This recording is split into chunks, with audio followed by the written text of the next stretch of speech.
Up to shut. Probably, you know. Yep. Do you have a preference? Doesn't matter. Okay. I'm gonna go make a copy of this so we can look at it together. You good on water and food and all that? I'm good on water, right? I'm good. You hungry though? I'm fine right now, thank you though. Alright.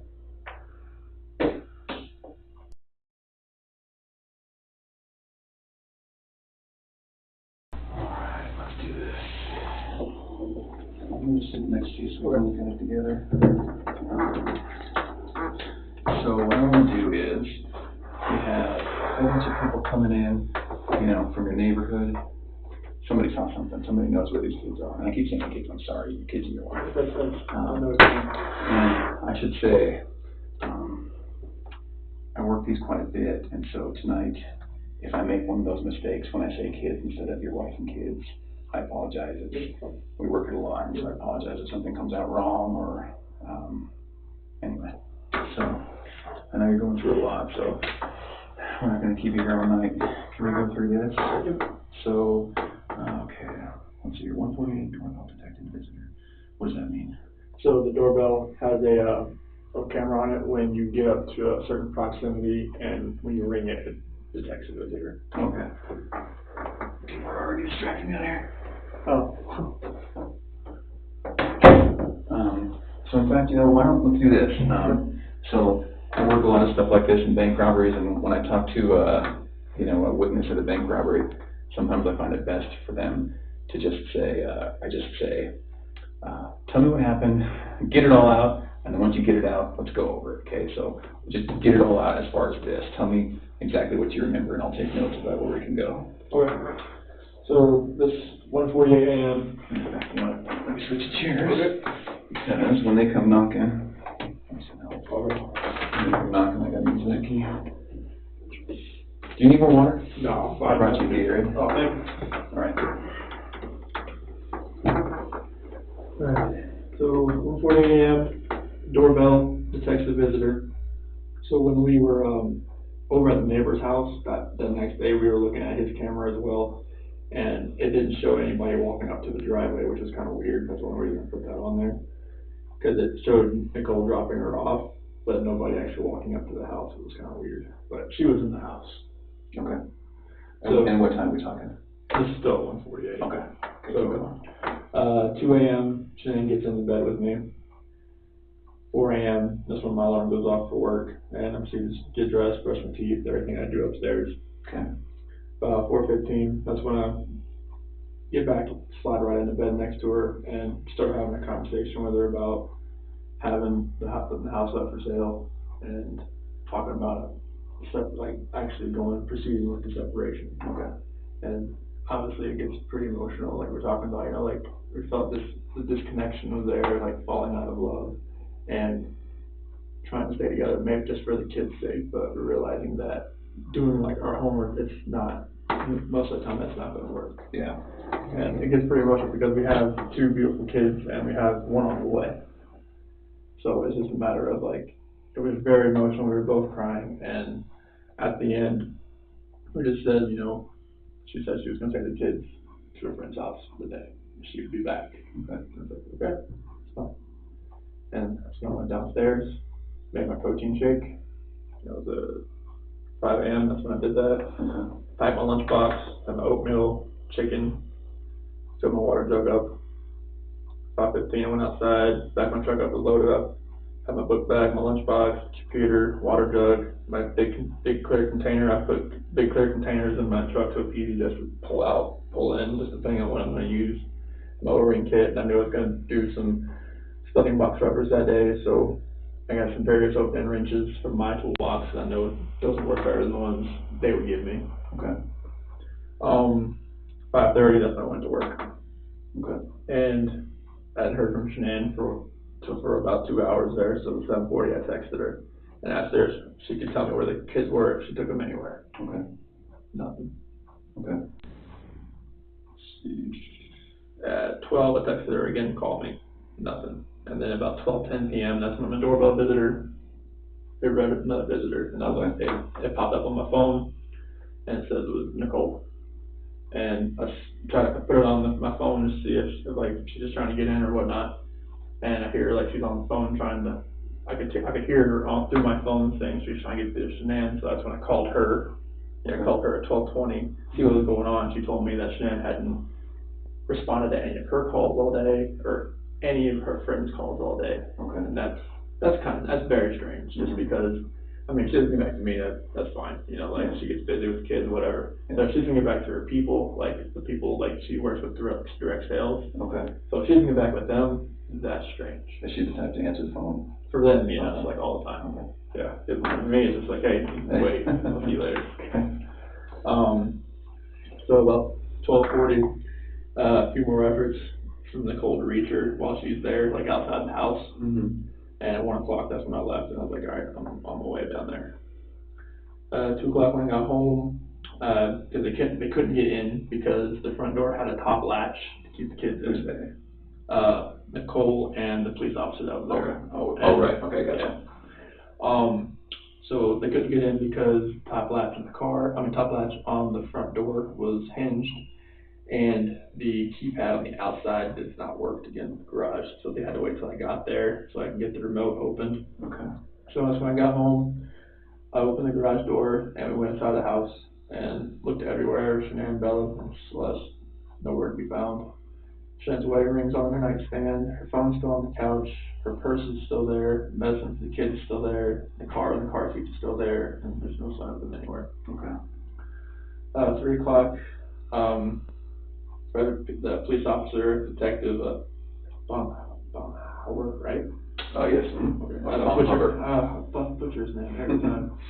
Asking Nicole and I, questions about where she could have gone or who she could be with. At about 4 o'clock, the police officer that was there, he was checking neighbor security footage. At 5 p.m., the same police officer, detective, and then sergeant, another officer, they showed up and they searched the house again. About 6 o'clock, being calling around to anyone that may know something, called hospitals and hotels. 7:30, my friend Nick Amen showed up to show support, and then on it's his friends showing up. Shows Lauren, Dave, Jeremy, and 10 o'clock pretty much about laid down, but I didn't go to bed till probably like 2 a.m. just because he was in text and calls all night. Okay. And I was just hoping that, I left all the lights on in the house, I was hoping that I'd get a knock on the door. But yeah, nothing happened. Yeah, but nothing happened. What do you think happened? At first, I really thought maybe she was just at somebody's house, just decompressing. Going on steam. Yeah. But after today, like with the onslaught of all the cars, all the police cars, all the news, all the K-9 units, it's making me lean the other direction about someone took her. Okay. But it's just, if someone took her, it would have to have been someone she knew. Because there's no sign of anything like being disturbed, broken. Mm-hmm. But like that's the way I'm leaning now. At first I thought for real she was just decompressing somewhere. I thought she was safe, even though everything in the house was left there. But now it's just after the day with the news crews and everything, it feels more the other direction, and it's freaking me out because I have no idea where they are. Okay. If you could think of anything that we could do to find them, what would it be?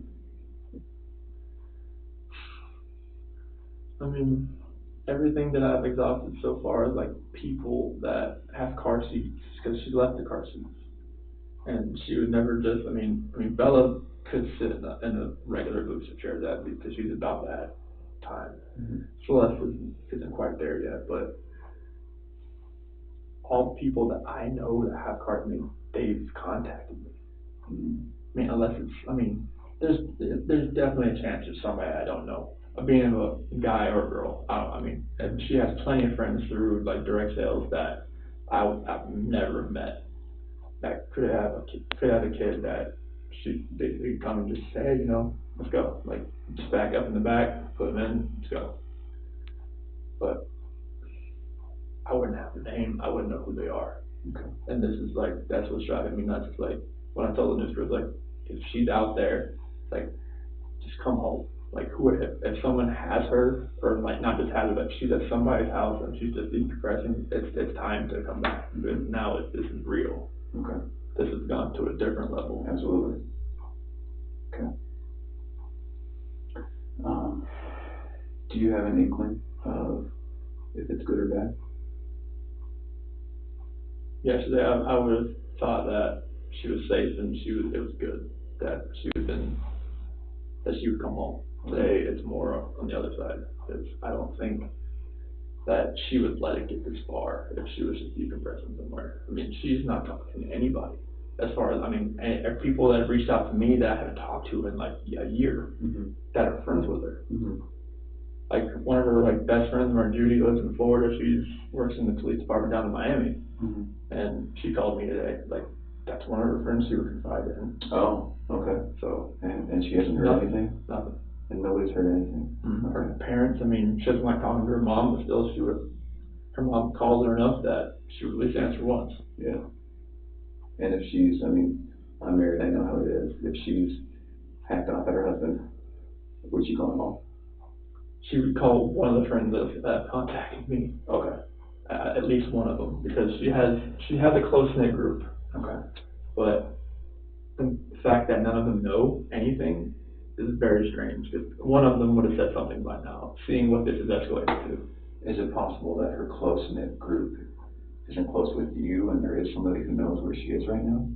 I don't think so, because, I mean, Nicole she's very close with Nicole. And the way Nicole is acting right now, as far as how emotional she is yet, there's no way, like, she knows. What does that mean? There's no way, like, she would know, like, where she is if she knew. Oh, so you're saying if Nicole knew? Yeah, Nicole knew, like, the way she's acting right now, she's as freaked out as I am. Okay. So there's no way, like, she would know where she is if she knew. Do you know Nicole that well? I'm decent. I mean, she's been over at our house a good amount of time. Oh, okay. Yeah. And you've obviously spoken with Nicole? Oh, yeah. And you don't have any weird feelings from her? No, she was there at the house. Like, she was the one that was ringing the doorbell trying to see what was going on. Okay. Do you have a sense that the police here, or the FBI here, do you have a sense that we have a good enough list of people to call and check with? I think so, because I've gone through my entire phone. I know Nicole's gone through her entire phone. Amanda, anybody that lives here that knows Shanann, they pretty much have the same contact list. Okay. So if there's somebody that's not on my phone, it's on theirs. Okay. Has somebody, I think the police have Nicole's, or I'm sorry, your wife's phone, right? Yes. And I don't want to pronounce her name wrong, Shanann. Shanann? Yep. Okay. So the police have Shanann's phone? Yep. Do they have your phones? Have they looked at your phones? I don't think so. Okay. Can I run that out and have them look real quick? Yeah. Okay. Is there any password I'm going to run into? 3307. 3307? 3387. 3387. Are there any other phones you can check? Okay. When they look at this, what's the best thing that they can do to, I don't know, to say, look for these contacts, look for this Instagram, look for this Snapchat? So like the only thing on here that I would say is going to be weird because our contact list is the same. Oh, you guys have a shared contact? Yeah, like every Google. Yeah, it's like I've like all the what drove me nuts is that when she like downloaded it to the cloud, it multiplied or duplicated. Oh, I hate that. Yeah, so this is the same person over and over 10 again. people over. Oh, okay. So we have the same contact. Okay. So I'm going to run this out. Okay. So 330 or 3387. And I really want them to just not physically rip this phone apart, but really dive in. Okay. And are you okay with that? Yeah. Okay. I mean, I'm going to hand this off to somebody. Okay. All right. I'll be right back.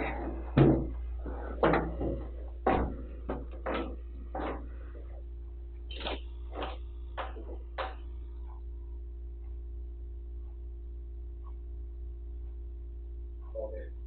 3387. Good, that 3387? Are there any other phones at home we can look at? That's the only ones I know of. It's hers and mine. Computers. She has a laptop, but she barely uses it. Okay. Where's the laptop? In the office. At home? Yep. Okay. I think that, I'm sorry that I'm catching up here, this always happens. The police are the first people to get a call. Then when it's serious like this with missing kids, then a day or two later we come in and say, I'm sorry, I'm playing catch up. It's always good to repeat it though. So laptop at home, does it have a password? I don't think so. It might, but that's one she uses. Oh, okay. Just in her office. Do you have any idea? I have an idea what the password could be. Okay. It's like 428-4915, capital S, lowercase w. That's their main password. 428-4915, capital S, lowercase w. And we'll probably just have you bring that invoice. Is that okay? Okay. So they don't have it now. The cops don't have it now. Okay. So laptops. Any other, like a Fitbit? Is there tablets? iPad, but I have not found that. Does she have it? I've not found it yet. She has it, but I haven't seen it in the house. Okay. So possibly she has it? Possibly. Oh, okay. When did you buy that? Ooh, that was a long time ago. And so is it a full-on iPad, like? Yep. You could use it to, like, Wi-Fi. Wi-Fi? Could you use it to navigate to an address? You could text from it. Oh, okay. So then, if it's possible and she has it and she's somewhere hurt or somewhere that we can't find her, she can't. In other words, could we somehow track that? Does that GPS? It has to be sent to the Wi-Fi for it to actually. Oh, so it's not like a phone then? It's a. No. Okay. She has a watch as well, but I have not found that. She has like a Apple Watch. Apple Watch. Okay. Do you know where that is? I have not found it. Okay. It's not on the charger. And it's not at your house that you can tell? Okay. Do you think the password for the iPad is the same? No, it'd probably be 2385. 238. Is that common for her? Yes. And On a 4-digit it is. Okay. What about for her Apple Watch? 2385. 2385. Okay. I don't have an Apple Watch. Is that one where you have to unlock it usually? Okay. And does she usually have a password? Mm-hmm. Okay. On her phone it's different because it's 6 digits, but. Okay. What's your phone? It's gonna be 013119. Is that the birthday or something? The next baby. Oh, due date. Due date. Okay. I'm sorry to hear that. So if she's, and again, this is probably something that the cops in the other room know about. If she's due in January, she's 4 or 5 months pregnant? She was 14, 15 weeks. Okay. All right. Did you guys know the sex of the baby? We weren't gonna tell anybody yet. But you do know it? Mm-hmm. Okay. But she knows it? Yeah. Okay. So let's finish this, and then we'll get into more of this. Okay. So how else can we track her? Does she have another phone that you know? That's the only phone I've ever seen her use. Okay. What's your phone number? 910-850-3286. Okay. So, strap on your CSI hat. You can imagine the FBI has some pretty cool tricks and toys and everything. Is there anything you can think of that should be given that we're on? Honestly, everything that I saw there was like, it took me on a whirlwind. I didn't think all that was going to happen. So that everything that happened today, I thought you guys were like spot on. Okay. Is there anything that a friend has said? Oh, has the FBI done this? Well, you probably didn't know the FBI was involved until an hour ago. Yeah. Is there any good ideas that your friends have had saying, man, I gotta try this, I gotta do this? A lot of people have asked about Amber Alerts, but I'm not sure like why that. I'm not sure I'm sure Amber Alerts have to deal with like, all right, if you know someone has taken a kid, like the last person you saw was the mom, and you don't think everybody's gone. Yeah. That's probably why the Amber Alert's not really used in this respect. Well, they did a press statement. So Amber Alerts are a little bit different. One thing that helps Amber Alerts is cars. When you're driving down the freeway and you say, missing person, look for this car. What car do we look for? That's the only car she has is the one that left in the garage. A Lexus? Mm-hmm. And that's what you drove here tonight? Yep. Okay. Do you have any other cars that you drive? Just my work truck. Okay. Lexus. Lexus is here. Okay. How could she have left the house? Only way she could have left the house is if somebody picked her up, but it would have to have been from the back. Because it's the camera in the front, where the neighbor, the way it faces the driveway, it would have picked that up. Only thing it picked up was me leaving at like 5:26. Okay. I didn't know. Is it your camera? It's neighbor's camera. Oh, did he tell you? Yeah, we were all over there watching it with the officer. Okay. All right. They just showed me loading up my truck. Is it on all the time? His camera's on all the time, yep. Okay. And all it saw was you leaving? Yep. Did it show her coming home? I didn't show her walking in, no. Okay. But she was in the house when I left. Obviously. So I was just like I'm just trying to think, so the camera, is it possible that it doesn't catch everything? The motion detector? From what I saw, I think, like, he showed me other, like, examples, but it was picking up, like, minuscule things here and there. Like, it was like, it didn't take much to, like, just get it to start recording. Oh, so it probably is a motion detector then, if it's start points. Yeah. Okay, all right. Okay, so then there's his camera, your security system. And my doorbell camera right there. Your doorbell camera. And the only thing that was strange about mine that morning was that when I left, it said garage door 2 remained open. When you left? Were you parked in the garage when you left? I pulled out and it said, I thought it shut. Oh, okay. And it said main garage door 2 open when I went back and looked at all the history. And Nicole said that it was shut when she got there. Okay. But it said it was, because on my notifications, it'll say something's left open, but it won't say when it's shut. Oh, so you got a notification it was open Mm-hmm. after when you thought you shut it? Yep. Okay, all right. Next I looked back and saw it shutting. Okay. Kids, do they have any security little watches? Mm-hmm. You know, something they have the call home button? Nothing like that? Nothing like that yet. No iPads? Mm-hmm. How old are they? 4 and 3. Oh, they're pretty young. Okay. Anything else you can think of? Honestly, like, we've exhausted, like, every option, every friend that we know that could have helped her. Okay. So we talked about her decompressing a few times. Where would you do that? She would have to go to her friend's house to do that. She wouldn't just go anywhere, not with the kids. At a hotel? I've checked, if she had any cash on her, I'm not sure, like, how much she would have had on her. She usually doesn't carry much cash, and the cash she had in her wallet was from Nicole the previous day. From who? From Nicole. Oh, okay. She told me that was the cash she gave her when we found her purse.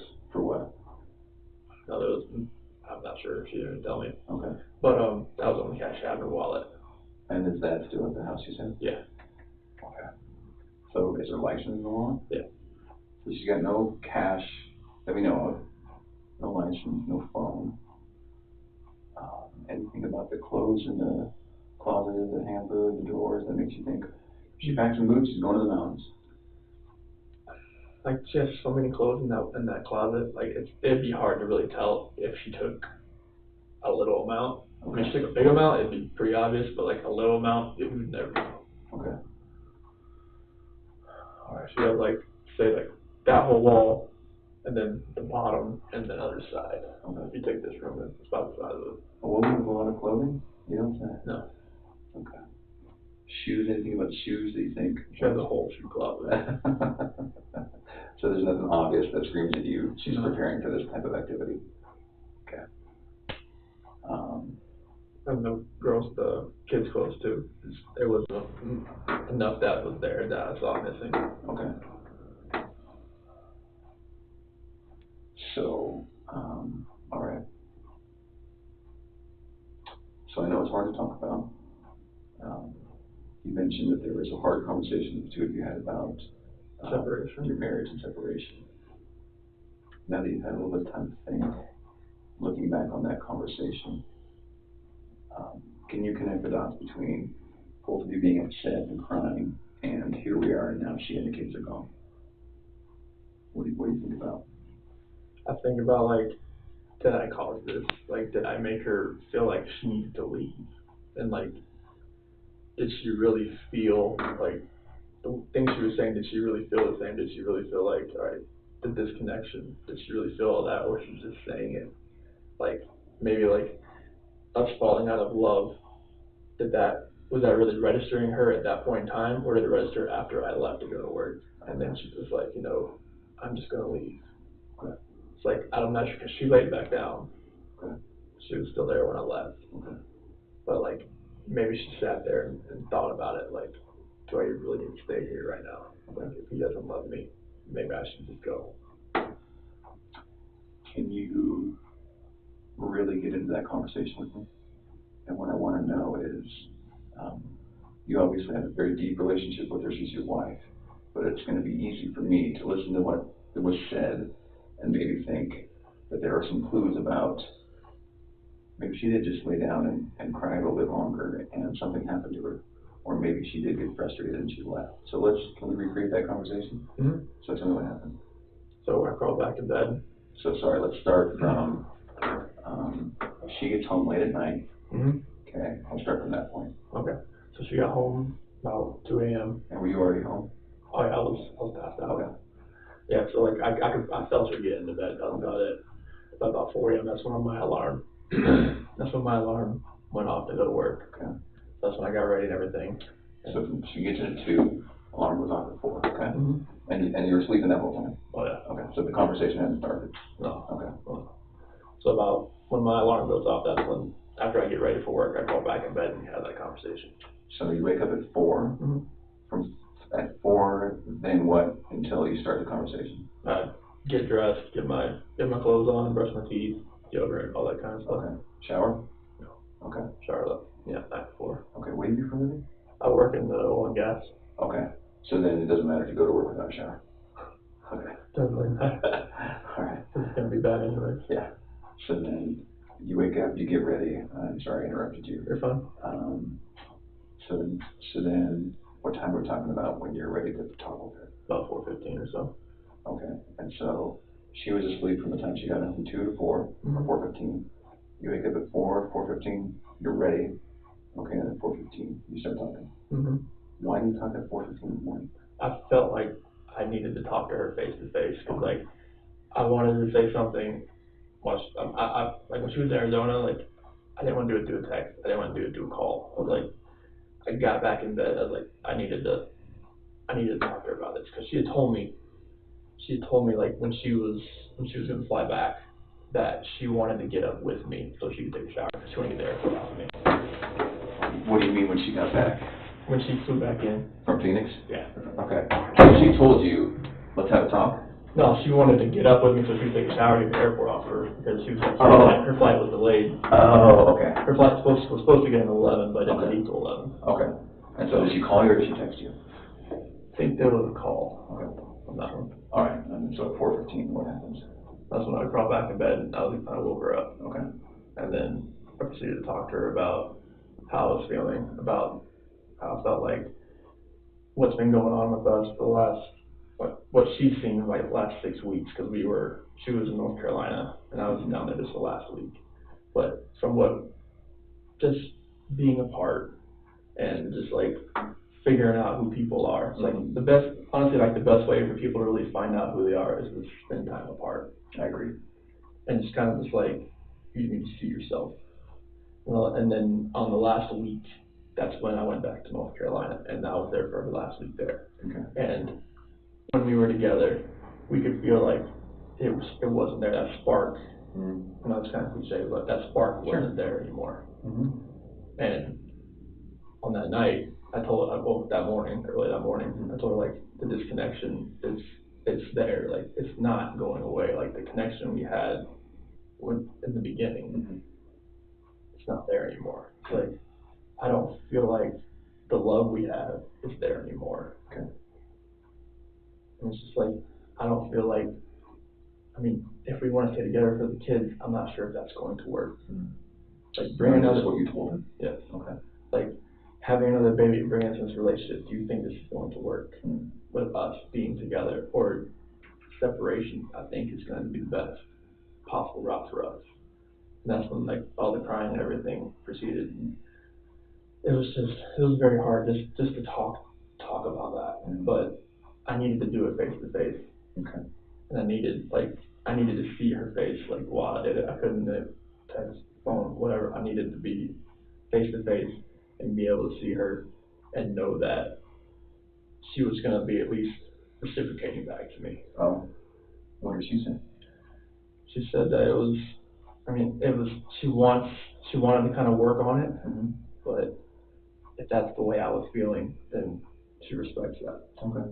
And she said that most of the time when you have kids and you have a relationship where people like they don't love each other more, they fall out of love, there's connection, that having kids, even bringing a new baby into the equation, doesn't always work as keeping, like, you know, the couple happy and the kids happy. It's like, it almost is like better if the two are on different sides.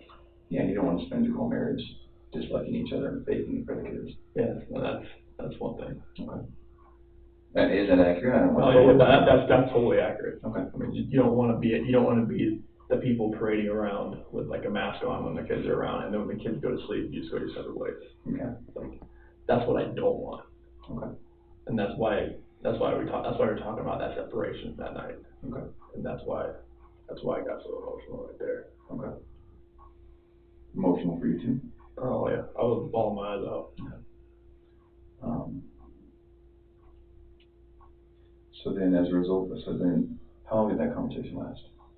It lasted so about 4:15 when we started. We talked about the house as well. Okay. What did you say about the house? Like, we needed to sell the house. Like, there's no way, like, we can stay in this house and have another kid and be able to just keep everything afloat. And she's like, well, where do you want to move to? I was like, well, we can move to Brighton. We can move. Are you familiar with the area? Kind of, yeah. Okay. So we can move to Brighton. We can move to Vermont. We can move, like, you know, wherever. Somewhere that's cheaper. Okay. And she's like, well, because she had already contacted the realtor the week before through an email. Oh. To see, like, what she thought. And that's when, like, I actually contacted Ann that day. Like, it was, like, pretty much about 8 o'clock that day. Who's Ann? The realtor. Oh, okay. Yeah. And asked her, you know, like, if we can get the ball rolling, like, see what she thought. So you said your wife called a week before to the realtor? Emailed her. Okay. So then this conversation early in the morning wasn't a shock to either of you or a surprise. It was the next step in the long conversation you have to have leading up to. Okay. This was not like just like went like a Big Bang Theory type thing. It was just like, this was. Okay. That's why it was just an emotional conversation, like, because it wasn't just like come out of nowhere, left field type of thing. Like, we knew, like, something wasn't. We knew about what we wanted to do with the house. We knew, like, what's going on with it. Like, we knew something was. Is it accurate to say that then the time when you were away from each other, when she was in North Carolina, the time when she was in Arizona, maybe the two of you knew that could have been time you were talking, and so when you finally get together, it's, we can't wait another second, we're going to talk. Is that right? Okay. And tell me if it's wrong. No, you're right. Okay. So then the conversation starts at 4:15. You talk about each other and your marriage. You talk about the house. Then what? And that's when the conversation ends, and we're talking. That's what she said. She's going to take her friends, or take her and her friends take her and the kids to her friend's house. Which friend? That's what she did. She did not say. So she did say, I'm taking the kids to a friend's house. Yeah. Are you sure she said that? Yes. You're positive? Yes. Okay. That's good. Now we're back to the blowing out steam probability, which we like, right? Yeah, that's what I like. Okay. So let's, if we're going to play the DVR, let's rewind 5 minutes. So we're at the house. You're talking about the house. You're saying this isn't going to work with the kid. We're going to sell this house. Then how do you remember what led to her talking about the kids? As far as, like, taking them to her friend's house? Yeah, like what conversation did you guys have? Well, that's when I rolled out of bed, and that's when she pretty much told me, like, I'm taking the kids to a friend's house today, and I'll be back later. Are you sure she said she'll be back later? On a scale of 1 to 10, how positive? That's a 10. A 10? Yeah. Okay. So she said, I'm going to take the kids to a friend's house, but I'll be back later. Why? From what I just told her. That doesn't make sense, though, because you'd be at work, why would she have to leave? That's the thing, like, I'm not sure why she wanted to go somewhere. Okay. But that's what she wanted. Like, maybe she didn't want to be in that house after what we were just talking about. You just talked about it, yeah. It's no longer mentally, emotionally her house then. Okay, so let's focus on, I'm going to take the kids to my friend's house. What does that mean? Hopefully it's someone that she trusts. Hopefully it's someone that she knows pretty well, and hopefully maybe they have a kid that Bella and Celeste can play with. But you have no idea who that would be? Because we have exhausted all those people. Okay. Does that surprise you? Because I don't know your wife, but maybe that's something that's in her wheelhouse. Does that surprise you that she said that and did that? It doesn't surprise me that she went somewhere. Like, she said could have been a play date. Okay. But she was very vague in the fact that she just said she was going to a friend's house. Okay. And didn't say who. Okay. that's why I text her, like, if you can tell me, like, where the kids are.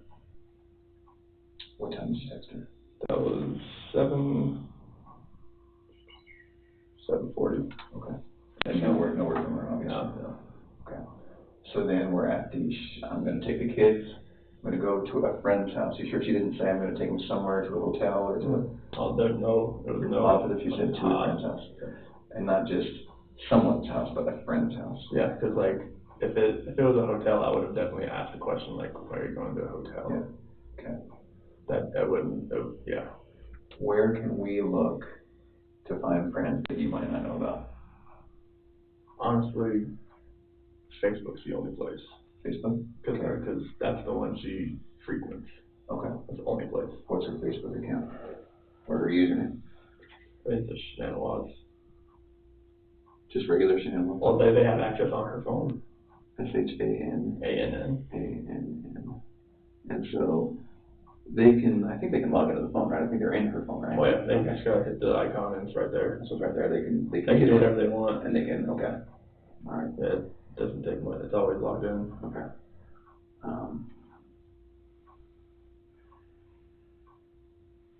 Doesn't she do something online? Doesn't she have an online presence or something? It's with Thrive, the direct sales business. Isn't that like her job? Yeah. It's called what? Thrive. Yeah. The company's called The Bell, but the company's called The Bell. Lavelle? Yeah, LE-VEL. LE-VEL. Okay. Yeah, but the product's called Thrive. Okay. What is it? It's probiotics, prebiotics, vitamins and minerals. Okay. It's all plant-based stuff. It works very well. Dietary, supplementary. Okay. And what does she do for them? She's a promoter. Okay. Sales? Yes. Okay. Is this I think I've heard of Thrive. Is this like you try to sell it personally to people you know? Okay, so she doesn't have a storefront that she works at? No, it's all cloud-based. Okay, home-based. She can work from home. Well, I can work anywhere. And so where would be a list of contacts at Thrive that we could go start talking to people? Oh, we've already gave them all to them. Like everybody that she contacts through Thrive, they have them in that phone. Please have that? Yep. In that phone? Mm-hmm. Through what? An app? No, just like all the people that she contacts throughout the day. Okay. Like from Addie and Sam, and they're all in there. Addie and Sam, who are they? Addie Maloney's one of her leaders back east. Okay. Sam Paisley, another leader. Someone who's supporting her sales. Yeah. What about people who, because she's in sales, what about customers she tries to reach out to she doesn't even know? How does she do that? Messenger. You message strangers? Either it's her Facebook page is I guess it's public. Okay, so she has friends on Facebook that might someday think that they want Thrive, they can reach her. Mm-hmm. How else does she do it? It's mainly just through Facebook. Through Facebook? Yeah, like if she has any, she might do it on Instagram every once in a while. She'll like sync them both so that it goes to both, but. Facebook, and what was it, Instagram? Yeah. Okay, what's her Instagram username? I have no clue. You have no idea? No, it might just be Shenan Thrives. Shenan with the underscore Thrives. Okay. So you don't do Thrive? I do, but she kind of runs it. Okay. Do you do it separately from her then? It's a different team, but I'm under her. Okay. It's like she signed me up under her. Okay. So whatever I do helps her. Right. Okay. What else are we not thinking of? So let's continue with, I'm going to go to my friend's house. Then what happens? That's when I go downstairs, make my protein shake, get my lunch, everything ready. Because you're not going back to bed at this point? No, I gotta go to work now. And this is somewhere near 5:15. Okay. And then that's when I go out, get my truck, load everything in it, and 5:30 or about what the neighbors think, so about 5:26 I'm gone. Okay, and she's still at the house then? Are you sure? Yeah, because she never came back downstairs. And explain your house to me. Do you leave through downstairs? Go downstairs and leave through the garage. So then this conversation happened upstairs? Yes. In the master bedroom? Yes. Okay. And you're sure she didn't come down? Once I was in the garage, so I didn't see anything after that. Did you see her car in there? Yes. Okay, and you left when her car was in there? Yep. So it's clear she's in there? Mm-hmm. I'm just trying to determine if there's any other time she could have disappeared. And then, so from 5:30 then what? That's when I went to work. Okay. All right. And 7:40 is the next time I texted her. And why'd you text her then? I hadn't heard from her, and I was just seeing if she knew like or just seeing where she went.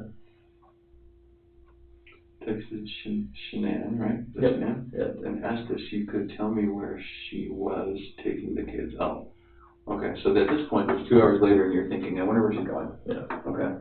And is that text on your phone? Yeah. Okay. Then all the way, what happened between 7:40 and noon? I was working. I was outside working. Okay. Noon, texted Shanann to call me, and that's going to be on your phone too. Okay. 12:10, doorbell visitor. That's when Nicole was at the door, and it pinged on my phone. Okay. What's she doing there then? Oh, then 10 minutes later, you called Nicole to see what was going on, and she told me she couldn't get a hold of Shanann either, and that her shoes were whose shoes? Shanann's shoes? Yep. Were next to the door, and her car was in the garage, next to the door, inside or outside? Inside. There's like a little small rectangular window next to the door. Okay. You can see right in there. Does that mean anything to you? Does Shanann or her shoes always by the door? Yeah. Okay. So when you come in the house, does she usually come in the front door? Most of it, unless she drives in. Okay. Then she goes into the garage. Okay. That was just from the previous night when she came in. Oh, okay. So then, let's think about this for a minute. If she comes in, drives in with, what's your other car, Lexus? Yep. She drives in the Lexus, comes in. She comes in the garage door that way if she's driving the garage. But since Nicole dropped her off that previous night, she came in the front door. Oh, someone else is driving. The Lexus is already there. The Lexus is already there. Okay, so then that makes sense. Yeah. Okay. You see what we're trying to do? We're trying to be like, did she walk out or was she taken out, right? Yeah. Okay. So then it makes sense that her shoes were still right there. Mm-hmm. But she's obviously not wearing those shoes. Okay. All right, let's keep going. 12:40. A few more efforts by Nicole to reach her. How do you know? Because that's when she was still at the front door, and I was to reach her at the front door. Yeah. Okay. 1 p.m. I'm now on my way home to check on my family. Is that just because you're worried based on the conversation with Nicole? Had the police contact you by then? No. Okay. 2, I arrived. Sorry, go ahead. But Nicole said she was probably going to call the cops. Okay. All right. Now, so it sounds like Nicole's pretty worried. Mm-hmm. More worried than you. Well, so once she couldn't get anything out of her and nothing was going on in the house, I was like, all right, I gotta go home. But it sounds like Nicole was more worried. Yeah, because if she doesn't text me, like I understand that, like sometimes that happens. Okay. But for her not to get back to her direct sales group, that was very unorthodox. Okay. And you had a pretty tough morning with her. Yeah. So she's again decompressing. Yeah. She's in. So it's okay that she's not texting you maybe, but you're going to come home and check just in case. Mm-hmm.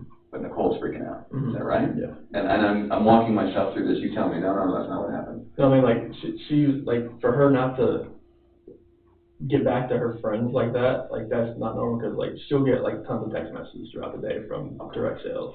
All right. Like, if she doesn't get back to me, I just assume that she's busy. Okay. I'm now on my way home to check my family. 2 p.m. I arrive home, open the garage door. How? I have my button. Okay. It's in your truck? Yeah. Okay. And get inside the house. Shanann, Bella, and Celeste. Who are Bella and Celeste? That's with my kids. Okay. Oh, are not in the house. Oh, okay. Shanann's wedding ring is on her nightstand. Her phone is on the couch. Her purse is still here.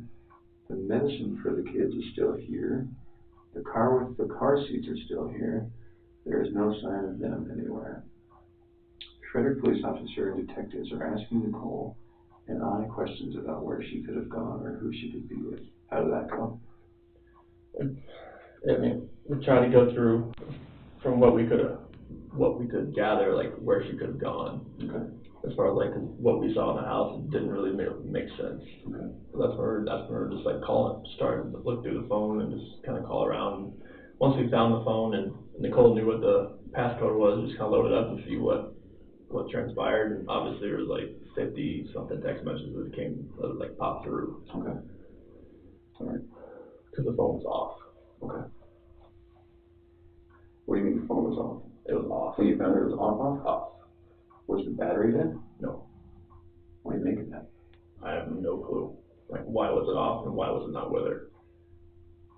right? Because if you're saying that she does a ton of texting and marketing and sales and calling certain people back, okay, how would it turn off? You'd have to turn it off. Okay. Because it wasn't dead. It was like 50% or so, I Are think. you sure? Okay. And it was on the couch? Mm-hmm. What do you make of that? Oh, usually it's not right by her nightstand. Okay. That's usually where it always is. Nightstand in the bedroom? Yeah. Okay. Anything else about that? No, that is weird that it was sitting like on the couch cushion, like right there. Okay. So, can we back up a tiny bit? You come home, no one had been in the house. No.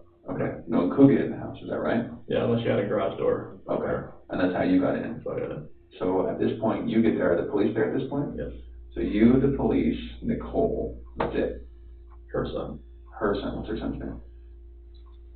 I think Nick.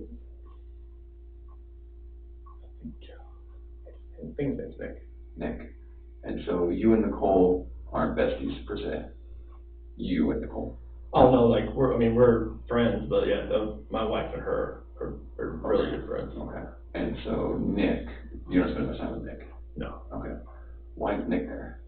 That he was just with his mom. Okay. Is there anything weird about Nicole and Nick? Not that I really think of. Do you think anything about your wife not being around has anything to do with Nicole and Nick? I would hope not. I mean, like, Nicole is one of her good friends.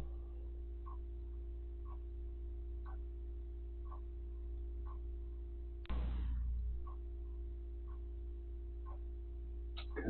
I don't think they could have done, like, I don't think they could have done anything, like, as far as, like, helping her get out and then being so emotional when they couldn't find her. I don't think they could be capable of that.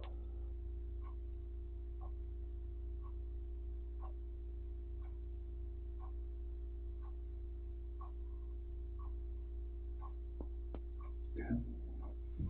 So then they're at home.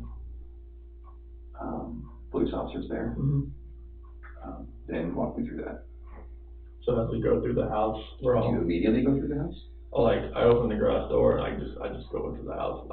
I'm looking, like I just go in the garage door and I'm looking. Is the police officer saying, "Hey, let me talk to you for a minute"? No. No. Okay. No. What's the vibe like? I go up there, shake his hand, but I'm like opening the garage door at the same time. Okay.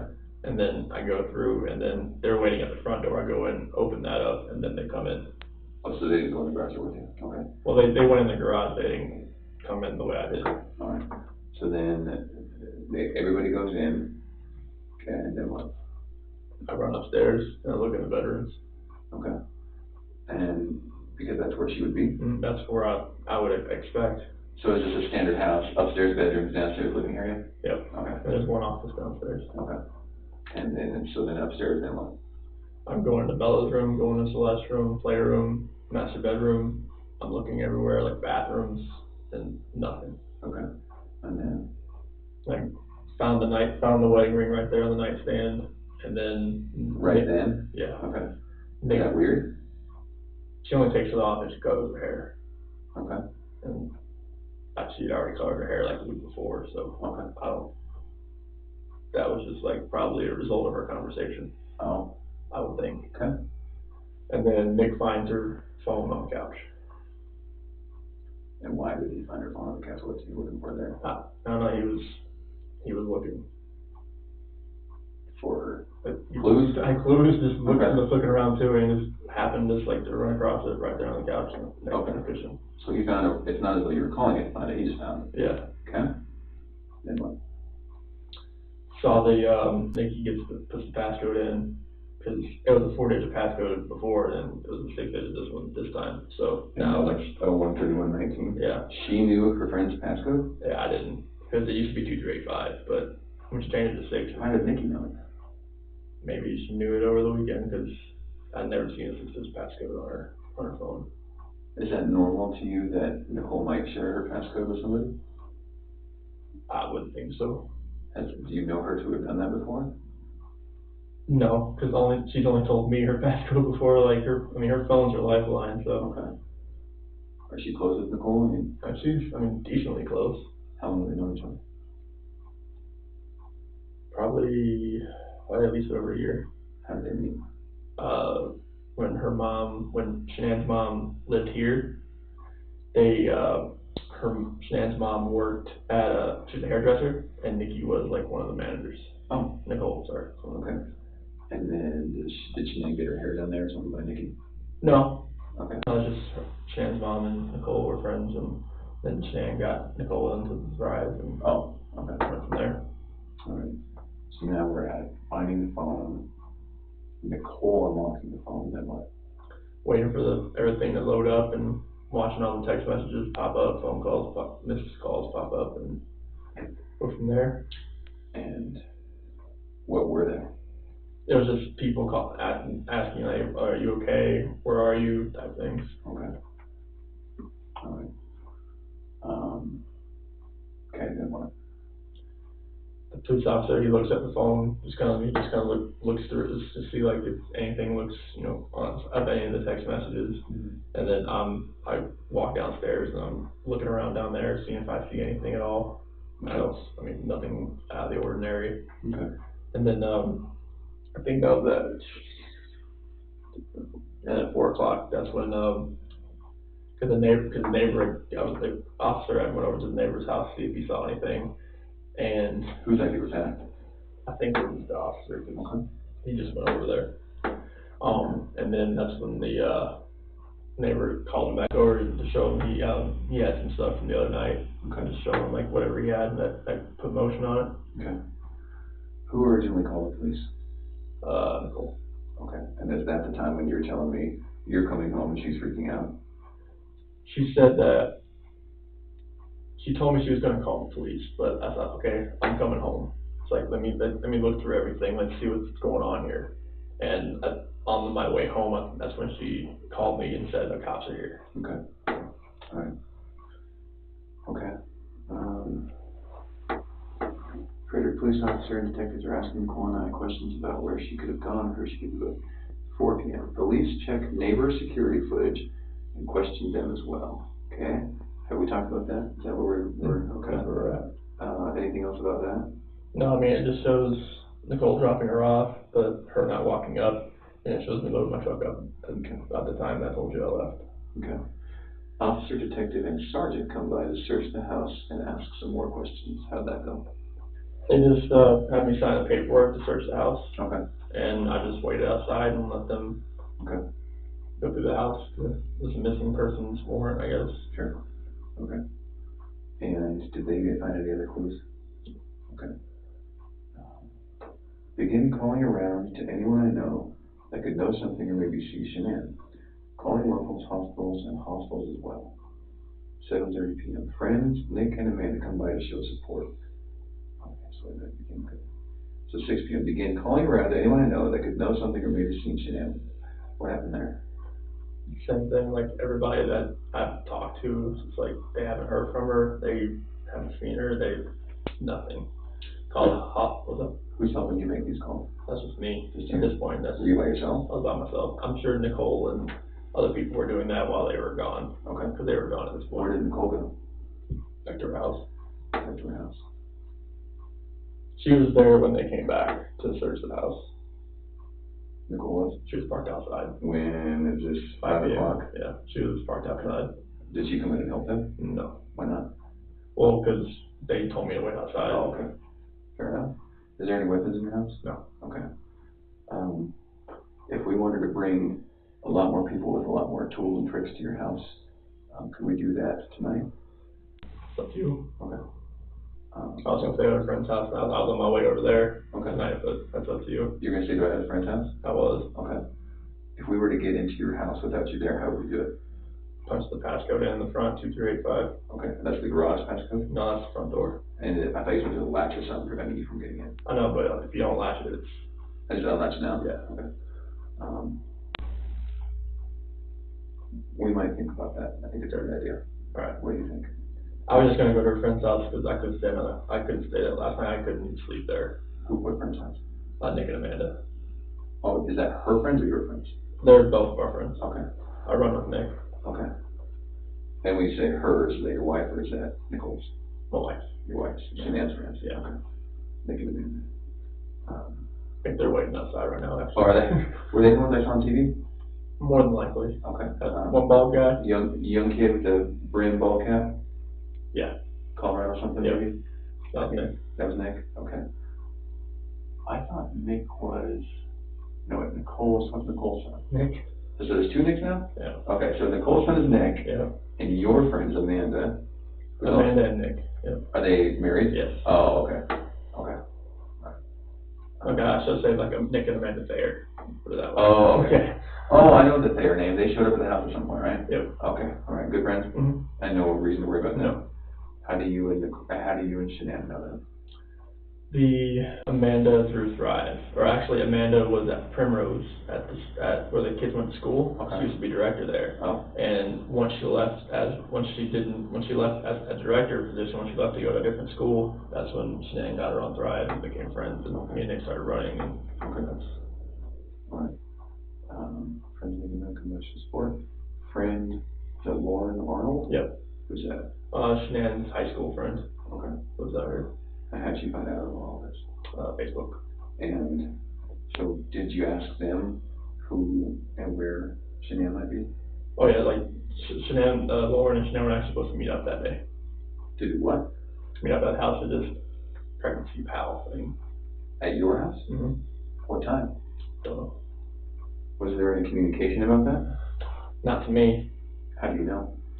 That was the first I'd heard of it, because she said that they were supposed to meet up that day. Oh, when she came over at 8, Yeah. she said, holy cow, we were going to meet together, something like that? Yeah, like that. She heard about everything on Facebook about Shanann being missing, and she's like, yeah, her and I were supposed to, Lauren said her and I were supposed to meet up and do a little pregnancy pal thing. Is Lauren pregnant? Yes. Okay. First kid? Third. Okay. And so, both third kids. So they were just going to meet up because they're expecting mothers. Yeah, they're probably just going to just hang out and probably haven't seen each other in a while. Okay. I ain't worried about her, though. Okay. Who are you worried about? Anybody that I know right now, like, if they have not told me anything, it'd drive me nuts. It's driving me nuts, because, like, there's no way, like, the people that I know that have kids that could have helped her, if she's at somebody's house right now, like, they would have had to say something by now. With all this going on, there's no way they could have kept their mouth shut by now. So then who are you worried about? Honestly, like, I can't really say, like, if I'm worried about anybody right now as far as, like, any of her friends that I know.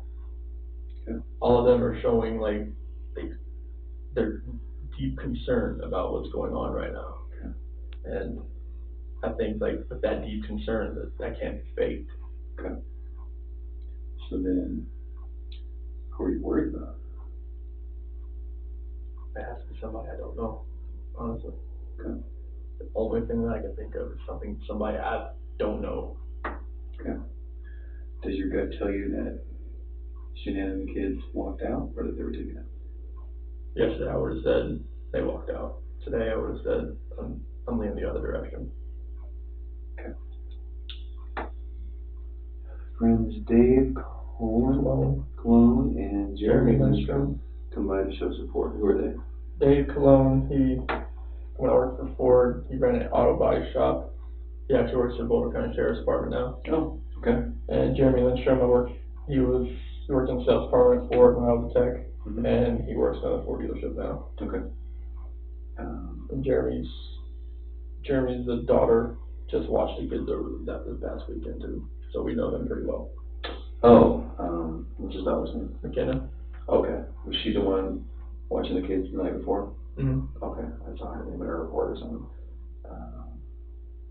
How did that go with Dave and Jeremy? Oh, good. They're just there to show support, just chilling in the kitchen. Just two of them? And then that's me. Yeah, me and them. And Lauren and all them had gone by then? Oh yeah, everybody else is gone by then. Okay. When they come over to show support, what are you guys talking about? Just talking about like what could have happened. Like, do you think she could have gone somewhere? Do you think she was actually taken? Like, just random questions like that. And then they're just talking about just other stuff to kind of get things off my head a little bit. Okay. Okay. 10 o'clock, I lay in bed and proceed to take calls from friends and family the rest of the night. How'd that go? I'm just answering, nobody can sleep as far as East Coast, anything like, Addie, Sam. Who's Addie and Sam again? Addie moved up, they're leaders in Thrive. Okay. They're people that Shanann reaches up to. Okay. Have we talked to them? Oh yeah, we talked to them on the phone. You have? I texted them, it's all on there. Okay. And so the real live communication sense, we couldn't find Shanann? Yeah, like them. Okay. Have police talked to them? I believe so. Okay. Just on the phone? Yes. Are they in North Carolina? No, they're like northeast. Northeast what? Like Baltimore. Oh, okay. Yeah, over there. All right. Who else calls? See her mom, talk to my parents, talk to my sister, texted with Kelly, that's another, she lives in New Jersey. Oh, who else? Jeremy, Dave, all those people. Okay. All right. Can we talk about something that's kind of hard to talk about? So when I work investigations like this, I have to keep an open mind on everything. Okay. And part of keeping an open mind is listening to you talk about your wife and your marriage. And the day she goes missing is the day that you guys have marital discord. Okay. So you can understand what I'm thinking about you. Yeah. What do you think about that? Makes me sick to my stomach, honestly. Like, I know, like, I've talked to a few of my friends, like, this does not look good on you. I'm like, I know. It's like, if people knew that we were having marital issues, they're gonna look at me, especially with the way everything looks. And it honestly just makes me sick to my stomach, because this is something that I would never do. Ever. I know, like, you have to look at every vantage point. This is something I would never do to my kids or my wife at all.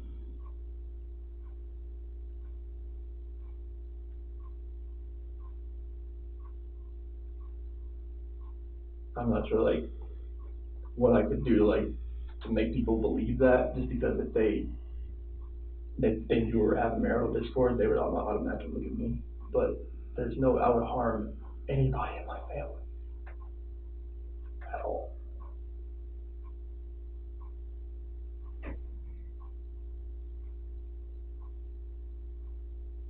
I know we were having marital discord, and we had that conversation that morning, and then she goes, we have no idea where she is, or the kids. I promise you that I had nothing to do with any of that.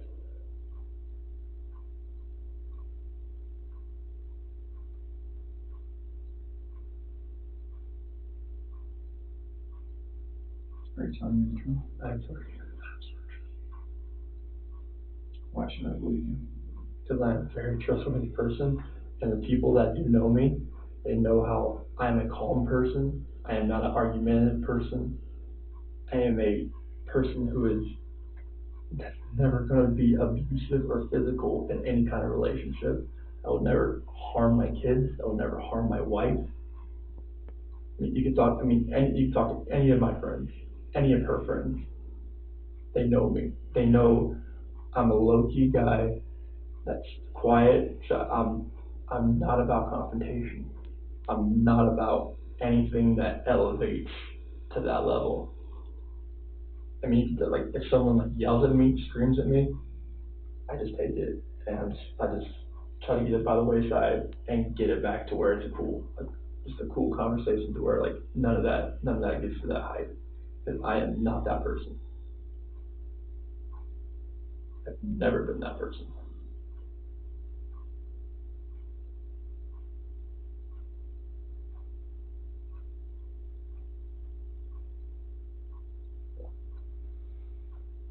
Okay. You can imagine it's my job. Okay. And I told you that tonight, we would talk about things and might offend you, you know that we have to get to the bottom of this. Oh. You know that. Yeah. Okay. Would you take a polygraph? Sure. Okay. Would you take it tonight? If that's what you want me to do. I've never done one. I don't know like what it involves, but You know what it is? from what I've seen, it goes on your finger.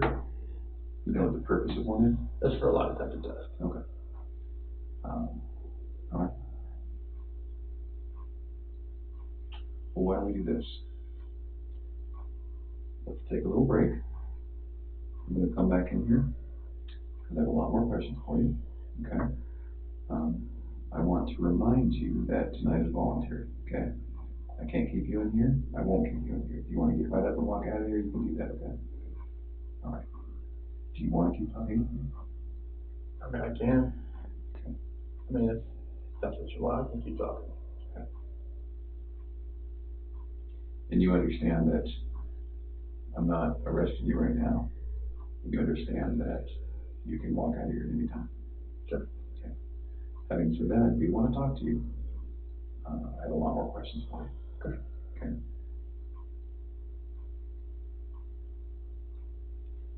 Do you know where your wife is?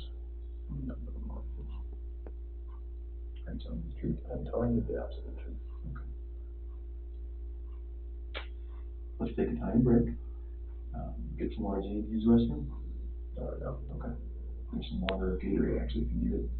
I'm going to step out for a minute. I need to look over some of my notes. I'm going to come right back in here. I'm not going to be out very long, okay? Okay. All right, I'll be right back.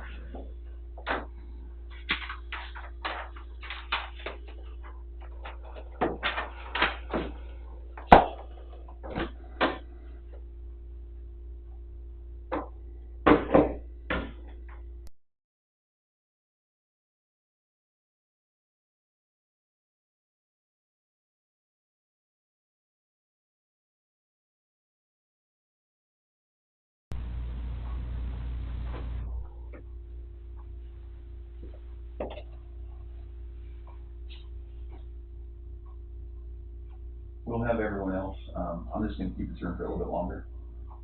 So just shuffle people through the other rooms. All right.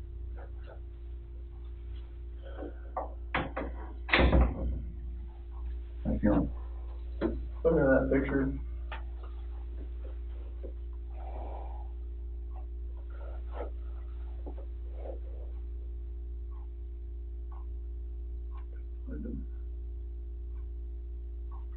God.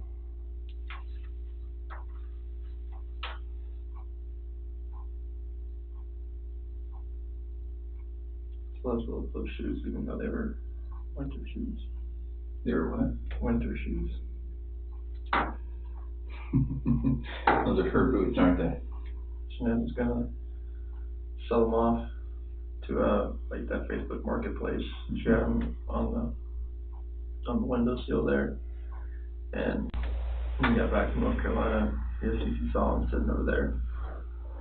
And she proceeded to take them back and wear them every day since they got back. No matter if it was 100 degrees outside or what, she loved those shoes. She always loved those shoes. And Bella, she always wore some flip-flops. She always will. She loved that dress. She loved those flip-flops. She loved that dress. She likes the buttons on the back. Is CC short for something? Celeste. Bella and Celeste. Mm-hmm. Tell me about them. BNC. Celeste. She's Rampage. She's always the one that's gung-ho. She's always the one that's just like, she's off. She's either go or she's sleep. She's always the one growling. She's always been, she's a tiger. Bella, she's the calm, the mothering one. She's the one that's always, you okay? You okay? Fine? Okay. She's just the sweetest little girl. She's the one that favors me more, and Celeste is the one that favors Shanann more. And the way I look at it. You see some baby pictures of me and Bella, it's just like, oh, the other way around. So when you say favored, do you mean look like? Yes. Oh, okay. Are they both daddy's girl? That one is. Yeah, that's how it works, isn't it? Because the first one I wasn't really good at it yet.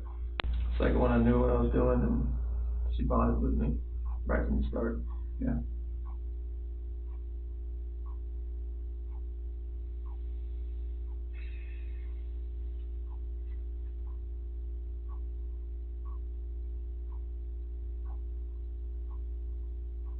I remember when they wore that dress. She just wore that dress not too long ago. I had a button the back of it so I could get her pajamas on. She's like, no, Daddy, button. I got a button. I got a button.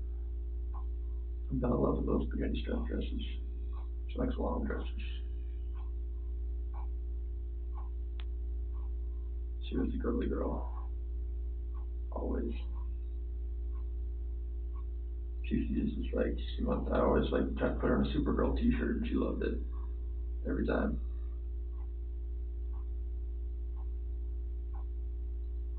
She always be smiling though. Bella, you have to like really kind of, like, you want some gum? She said you want some gum. She would have been looking at this picture. I think she's always just smiling on the camera.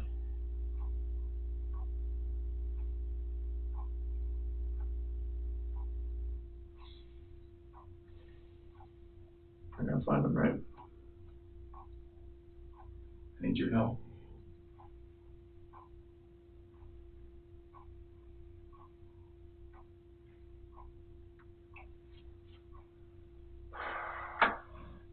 I gotta find them. I gotta find your man. It's the picture somebody sent me, where it was side by side of Bella and Celeste and Shanann. There was a post to like one of these companies. Okay. This was the picture they use of the girls. All right. Were you thinking about anything while I stepped out? Just how much I want to see these two girls and my wife again. Just I want them to come home.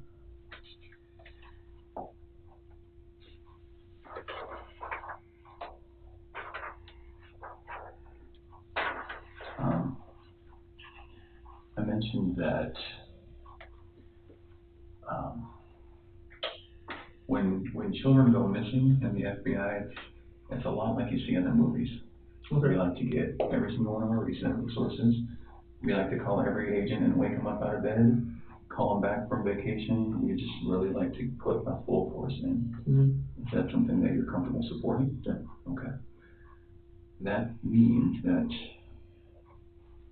I want to have as many eyes, as many hands, as many investigators, as many evidence people as we can possibly get looking at your house. Okay. Can we do that right this minute? Up to. Okay. I'll stay out of the way if you want. Okay. That's usually best. For you, for us, for everyone. Okay. You want me to go stay at my friend's house then? Is that an option? Yeah, because I'm not sure if it's still outside. I'm Okay. not sure or not. Cause All right. Oh, I forgot to ask you about your phone. Yeah. I don't have much to, I didn't have to take one here anyways. Okay. But the concrete block. So what I might do then is in, I don't know, 5-10 minutes, I might just step out for a very quick break and just say, guys, let's go in that house right now. 2385. You did tell me that, and I did write it. The garage is 2385? The front door. The front door, 2385, and that latch or whatever is not going to get in our way? It should be unlatched. Okay, good. All right. If it is, just call me. Now, when they go in there, I want them to run a black light over everything. I want them to collect DNA. I want them to look for hair strands and DNA samples, and I want them to look at your stuff and your wife's stuff and your children's stuff and the garage stuff and the car stuff, all of it. Okay. Is that all right? Yeah. Okay. Do you have any problems with that? Mm-hmm. Okay. So then I want them to do that sooner than later. I might step out here in a minute and just tell them the code and just let them know, guys, let's find how we can get these girls. Okay.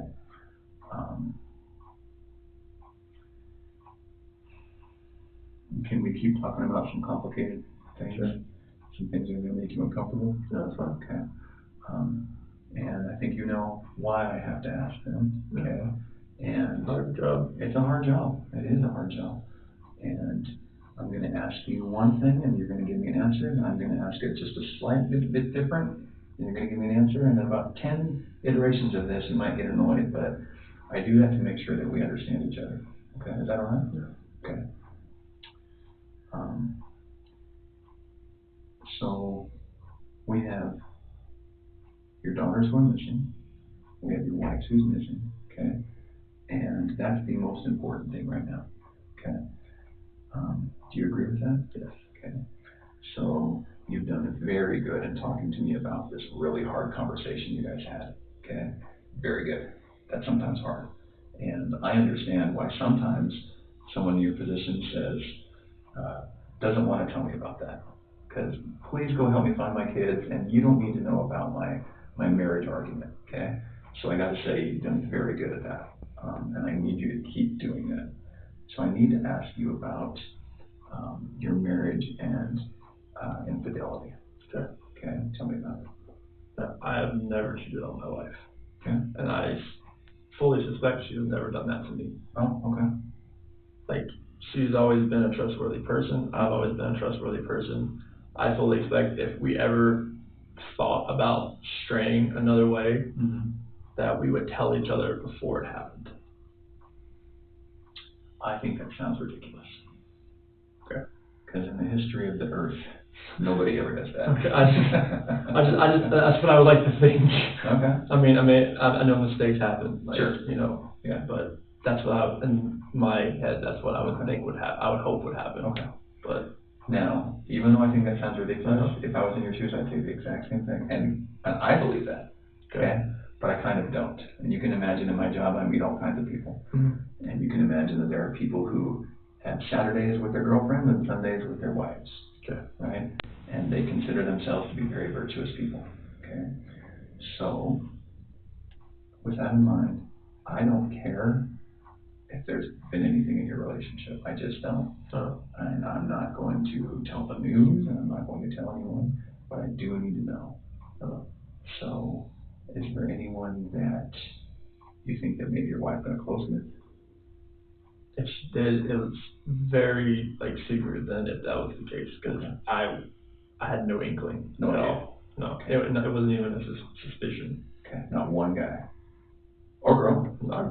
If that was the case, I mean, I didn't have one suspicion about it. Like if it happened, it wasn't even I wasn't aware. Nothing. There was no clue. There was no texting with the phone back or I walk in, swipe type thing. I didn't really have any of that. Okay.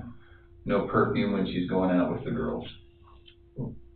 She always smoked. She always sprayed something. You know what I mean? Yeah, I know. It wasn't that one in a million perfume or something like that. All right. No late nights that surprised you. Okay. Now let's talk about you. Okay. Okay. On your end, I gotta ask, what's your name? I don't have another one.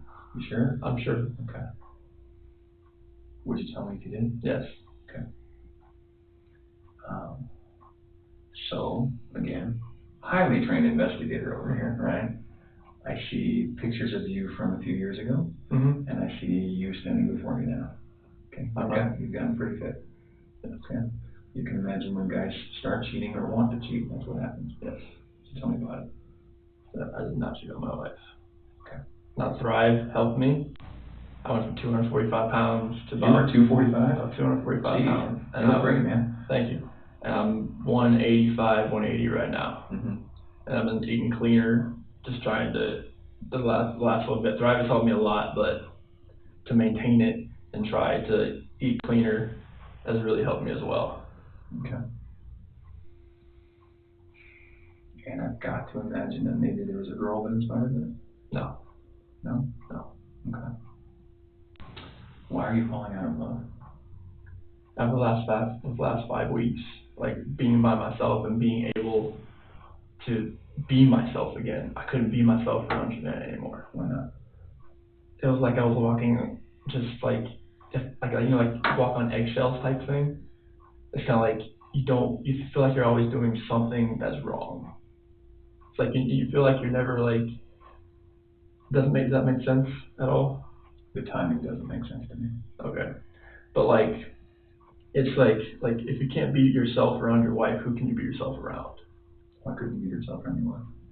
I just felt like I'd always have to change who I was because I was always about, I was doing the laundry, I do everything. I do everything that I could for her.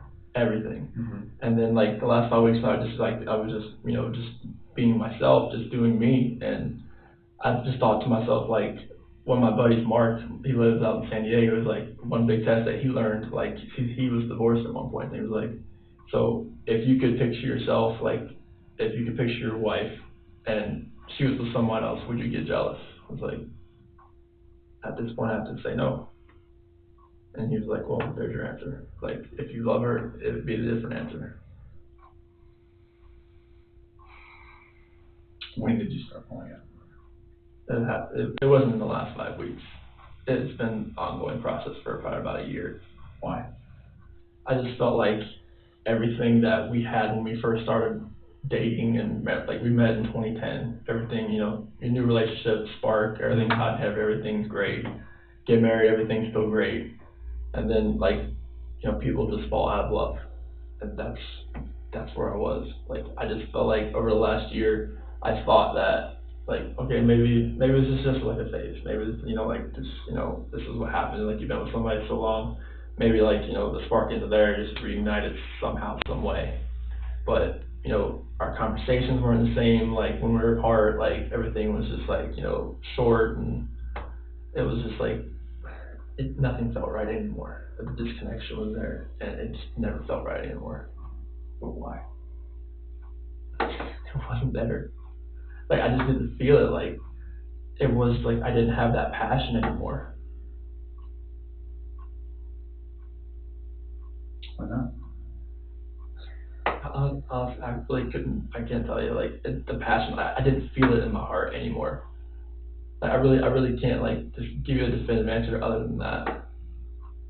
Just like my heart wasn't in it. I gotta tell you, that sounds like a load of horseshit to me. I know. What about the girls?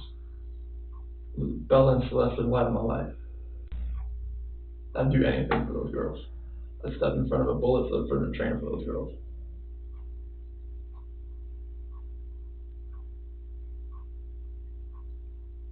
It doesn't add up to me, then why did it spark back? The relationship between me and Shanann has nothing to do with the love I have for these girls. I mean, the love for these girls, they're the light of my life. I would do anything for them. Mm-hmm. But me and Shanann talked about, like, if we separated or if we stayed together, like, what's best for the kids? Like, do we stay together for the kids?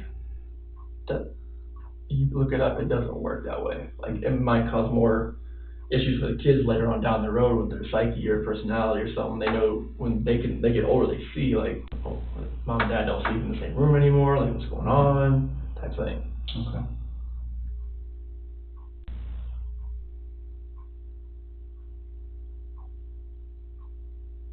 If you had to guess, if you had to put your finger on it, if you had to, you know, one or two people that are hot and heavy, that have kids that they love, what happened?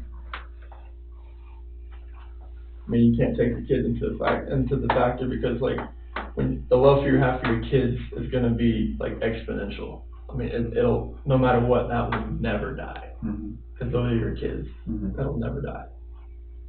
Between you and your wife, like, the love that you have for each other, like, from start to finish, like, from right when you started to wherever if your relationship ends, like, when you're in that type of relationship, you're with somebody for that long, something happens. Like, something, like, if it's just conversations or if it's just, like, you know, I mean, it's not attractiveness at all, like, it's just a connection that isn't there. Like, you know, when you can, like, look at someone or just, like, put your forehead to their forehead and you just, like, hold them and you know what each other's thinking. That's a connection. I didn't have that connection anymore. Okay.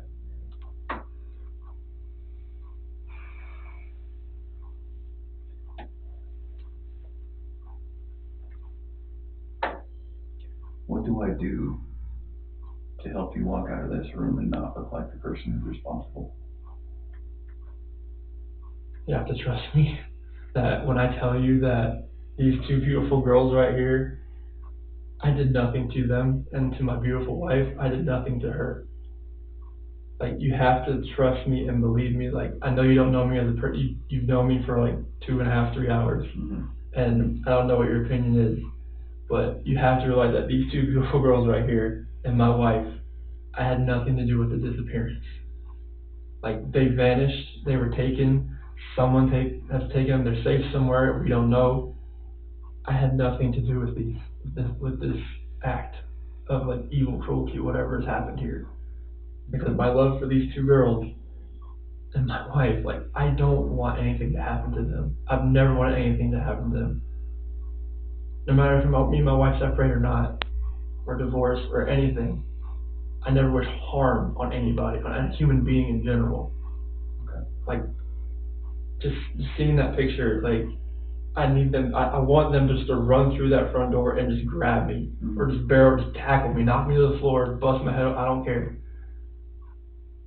The amount of love I have for my family is exponential, and it's never gonna die. And I want them back. Okay. I have to have them back.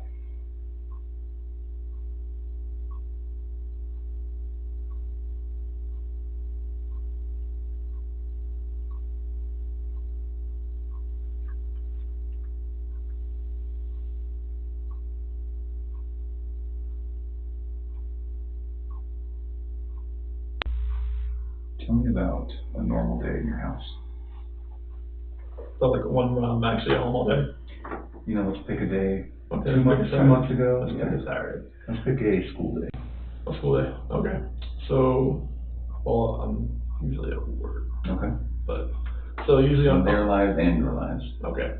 So school day. So I'll get up about 4:00. I'll go down, work out for maybe about an hour or so. At your house? Yeah, it's a weight bench in the basement. Okay.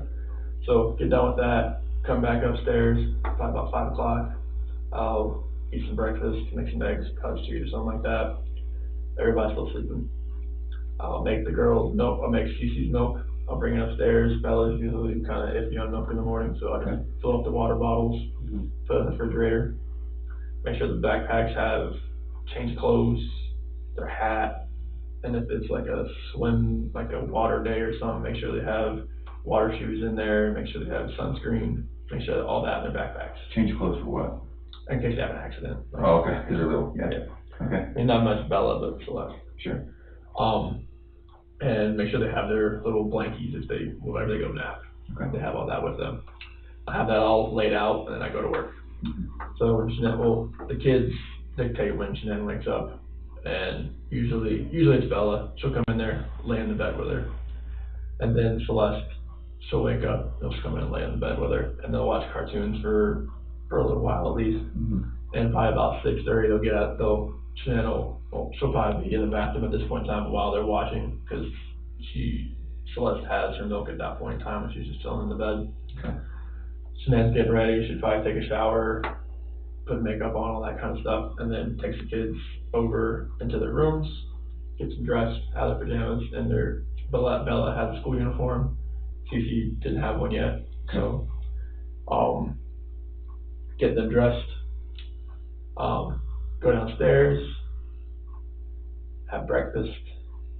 Cece will probably have cereal. Bella probably some like cinnamon toast. Have that. They might have a little snack on the way to school, maybe some dry cereal or something. Okay. Put them in the cars and go to school. And then they'll stay at school usually until about 4:00, 4:30. I'll usually be home by then. I can go pick them up. I go in there, sign them out, get them in the car, drive back. They'll be screaming the whole way because they want mommy. Because that's what they do after a long day of school. And get home. Shannon will have something for the girls, being whatever they want. It might be pizza. Sometimes they want French fries. Sometimes they want chicken nuggets. Sometimes kielbasa. Just whatever. Most of them, they have butter noodles. They love that. Okay. So wash their hands, sit them at the table, and they'll eat their dinner. Get them all washed up. Get dry out, get some lotion, get their pajamas on, back downstairs, have a little nighttime snack, they'll pick it, Cheez-Its, little wafers, something like that. And they'll sit on their little couches and they'll watch a cartoon until about 7 o'clock, and then between 6:30 and 7, we're giving them the medicine and any medicine they need at that point in time, if one of them has a fever or whatever else. And then brush their teeth, upstairs, Cece gets an overnight diaper, Bella doesn't, and read them a book. Cece usually wants the tiger book, and I read that to her. We growl out the last part, turn the rain machines on, put the blanket. Is that what you said, Choose Your Tiger? Yes. Does that come to mind? Yes. Okay. and turn the rain machines on, give them both kiss goodnight. Cece wants me to put her to bed, Bella wants Shannon to put her to bed, and close the door, and night-night. Okay. All right.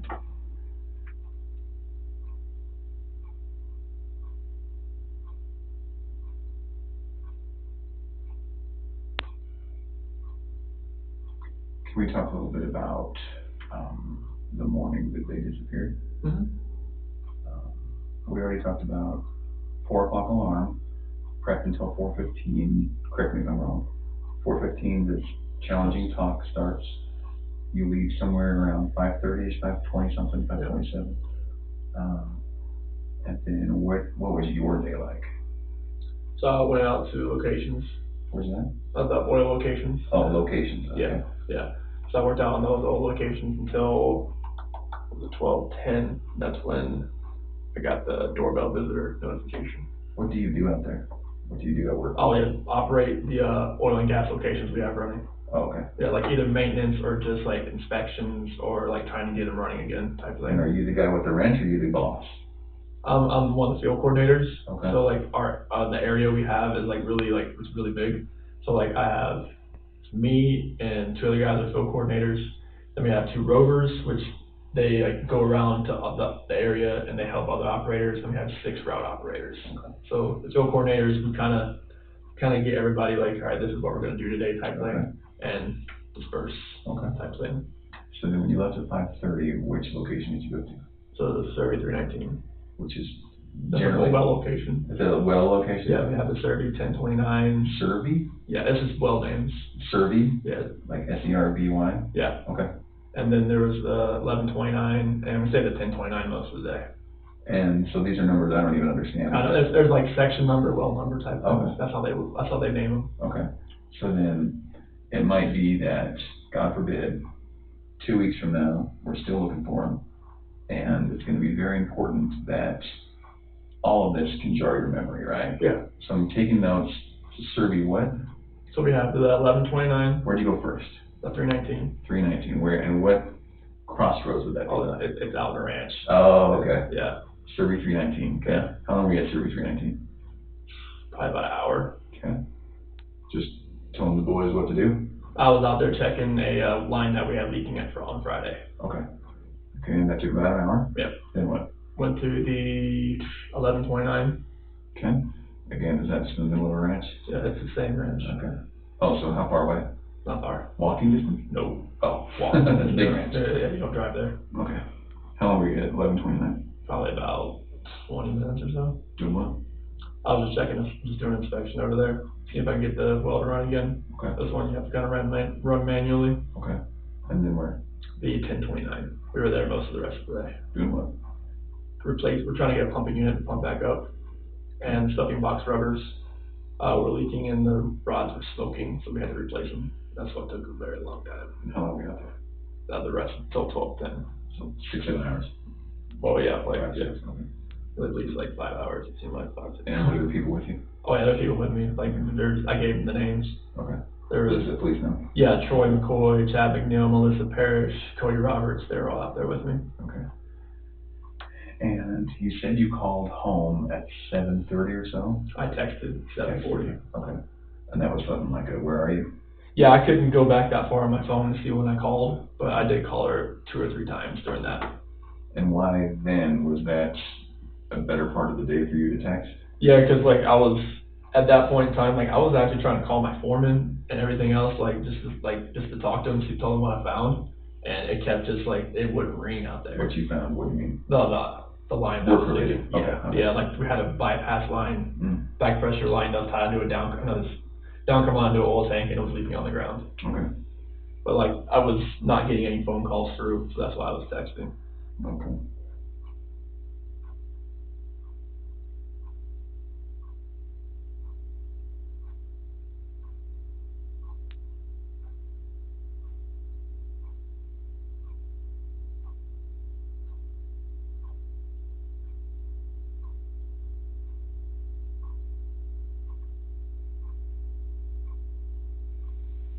Okay.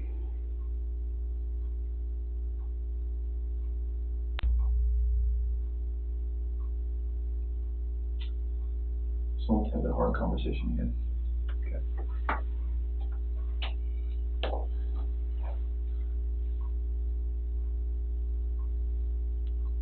How old are they? 4 and 3. That'll be 5 in December. Okay.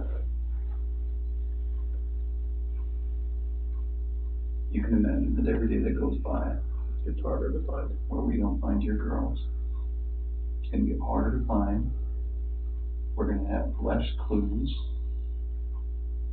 Things that we need to get and we need to use, the methods that we need to do to find them are going to start getting blown away by weather, getting re-recorded over themselves at the surveillance board that's going to tell us. All of that is going to disappear. Okay? And that's why we're going to spend so much time today, tomorrow, and the front as we can, right? You can also imagine that every day that goes by, we're going to be looking for the managers. Okay? And you can imagine that we're going to include you as that man. So, let's talk about that. I think that you're trying to put on a brave face because you're a man and you're a father and you're a husband. I can tell that there's just something you're not telling me.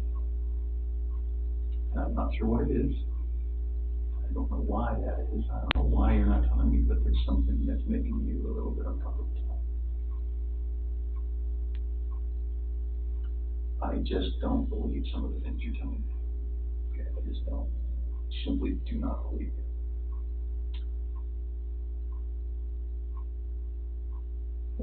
What makes you think? What have I said that makes you not believe me at all? This just doesn't make sense to me. It doesn't add up. So can we talk about 2 Chris's? Okay. 2 Chris's. A tale of 2 Chris's? Okay. And you need to help me know which Chris I'm looking at today and which Chris you really are. So, Chris number 1 is right here, right? And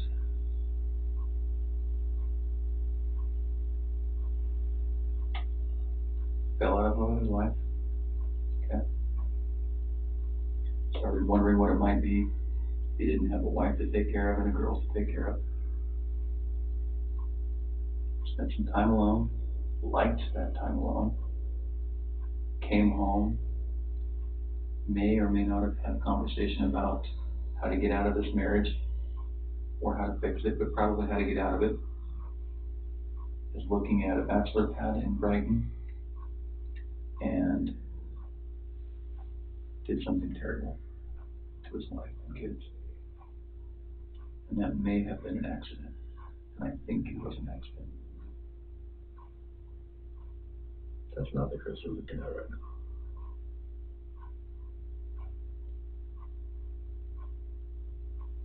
No. The Chris you're looking at is the man who loves these kids and loves his wife and will never, ever, ever do anything to harm them. That's the Chris you're looking at right now. The Chris you're looking at right now wants these kids and his wife back at his house right now. That's the Chris you're looking at.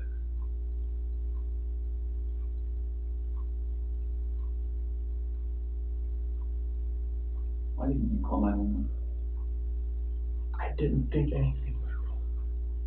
I think you knew what was wrong. I did not know what was wrong, sir. I promise you that.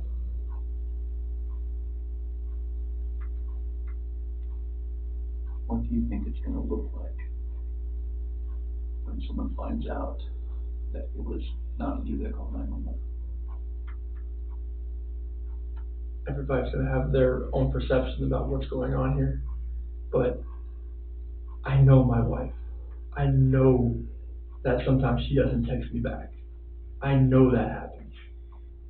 I've been there. It's happened multiple times throughout many days. If she's busy with work, it doesn't happen. That's why it didn't register for me that day. We're back to his tale of two Chris's, Chris. Okay. There's a Chris who cares. I care. I promise. Tell me about the call to your daycare. To the Primrose. I called them to see if the girls were there. They said they weren't there. Okay. I told them since they weren't there, just put them back on the waiting list. That's not what you told them. I told them that we were going to sell the house. Or put it on the market, or probably won't be in the area anymore. That's two different things, Chris. Well, I wanted them to be back on put them on the waiting list since they weren't there. Why weren't they there? I don't know. Where were they going to go? They went to Snan took them to a friend's house. Why wouldn't they go to daycare? I am not sure. Honestly, sir, I am not sure.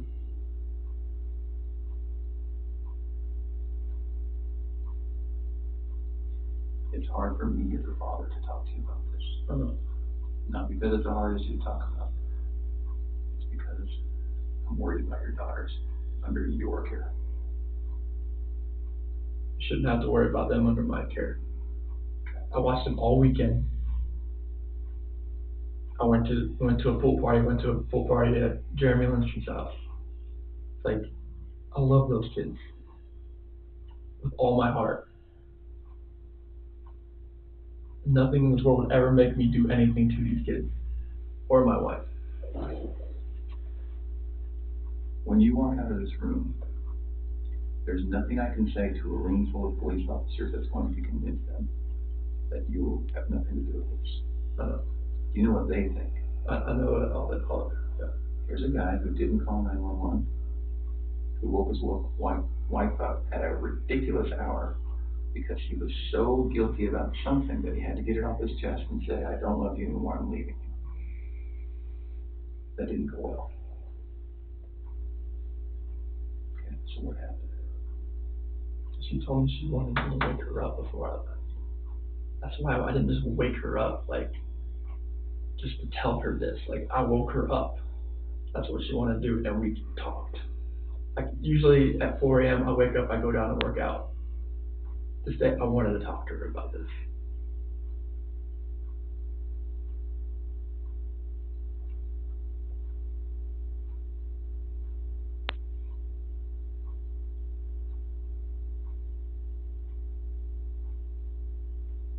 I love these girls.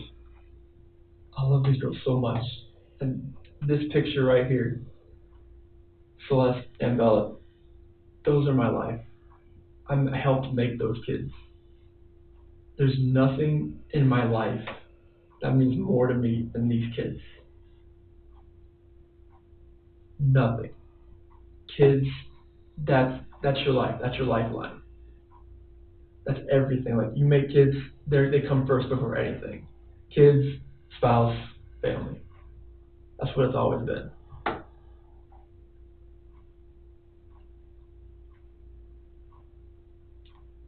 Nothing you've told me tonight makes sense. Nothing you've told me tonight feels like the truth.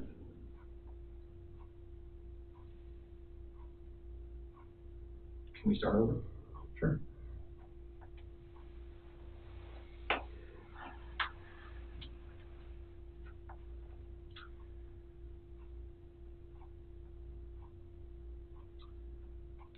I think that there's something that happened that got maybe a little bit out of control. There was no fight. There was nothing physical. It was a conversation. There's no, we didn't raise our voice. Nothing.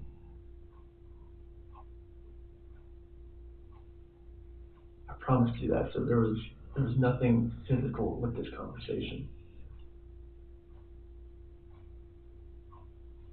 What was the last thing you saw about your daughters?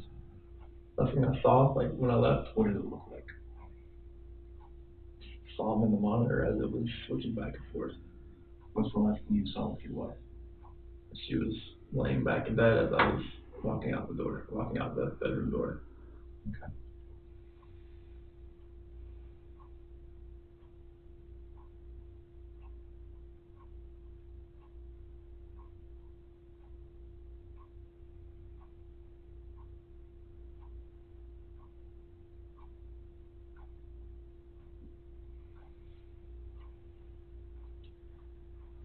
we find the guy who took him, what do you think we should do? Honestly, like, they're gonna come home safe, correct? When you find the guy. When we find the guy, they're gonna come home. Life in prison would be that's what I would think with 2 kids that are involved. What if he hurt them?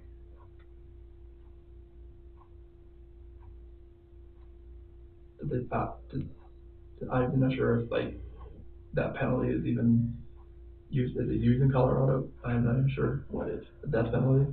Okay. I mean, like, if these kids are not alive, like, there's nothing you could do to cope with that, to make me cope with that, if those kids are not okay. Okay. All right.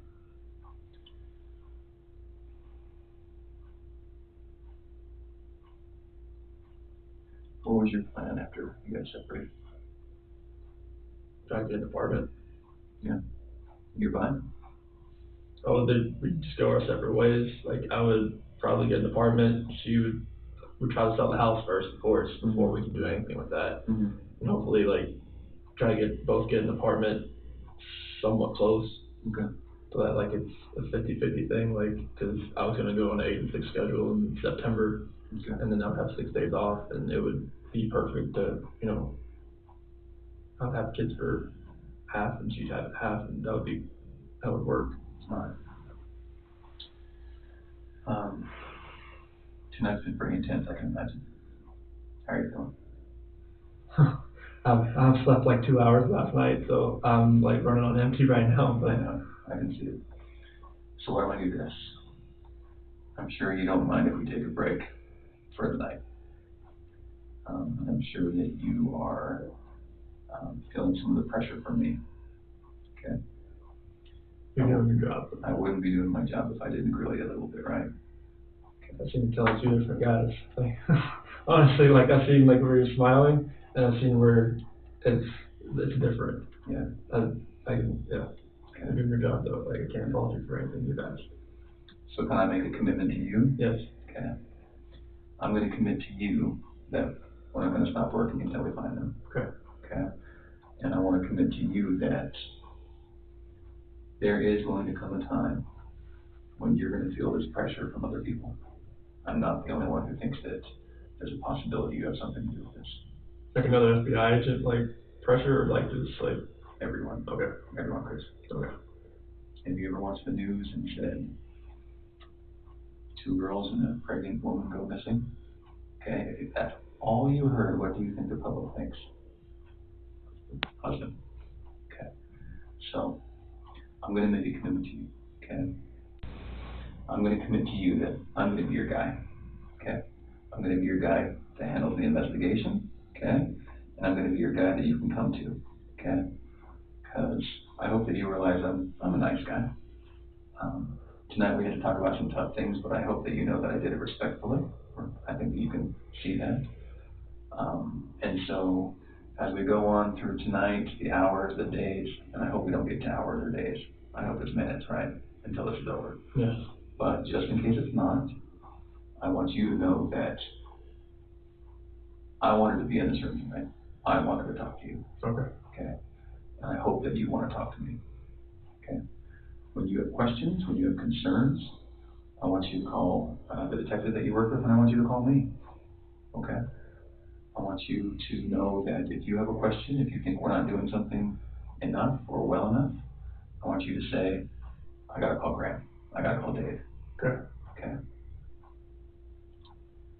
When you need to have a night to yell at somebody and maybe have a good cry, I want you to call me. Sure. Okay. I can't imagine what you're going through. I just can't. Well, today's been the whirlwind from, like, yesterday I thought she was just at somebody's house, and today with the drones, the police, and the news, I look like a scene out of a movie. That's too much. That's too much for one person to handle. My dad's flying in tomorrow. Good. Okay. So your dad who else, yeah? Nick and Amanda, Dave, Jeremy. Okay. Now, you only know me for 3 hours, but I want to be part of that team. Okay. Okay? I want to be part of the team that helps you, and I want you to be part of my team. Okay. Okay?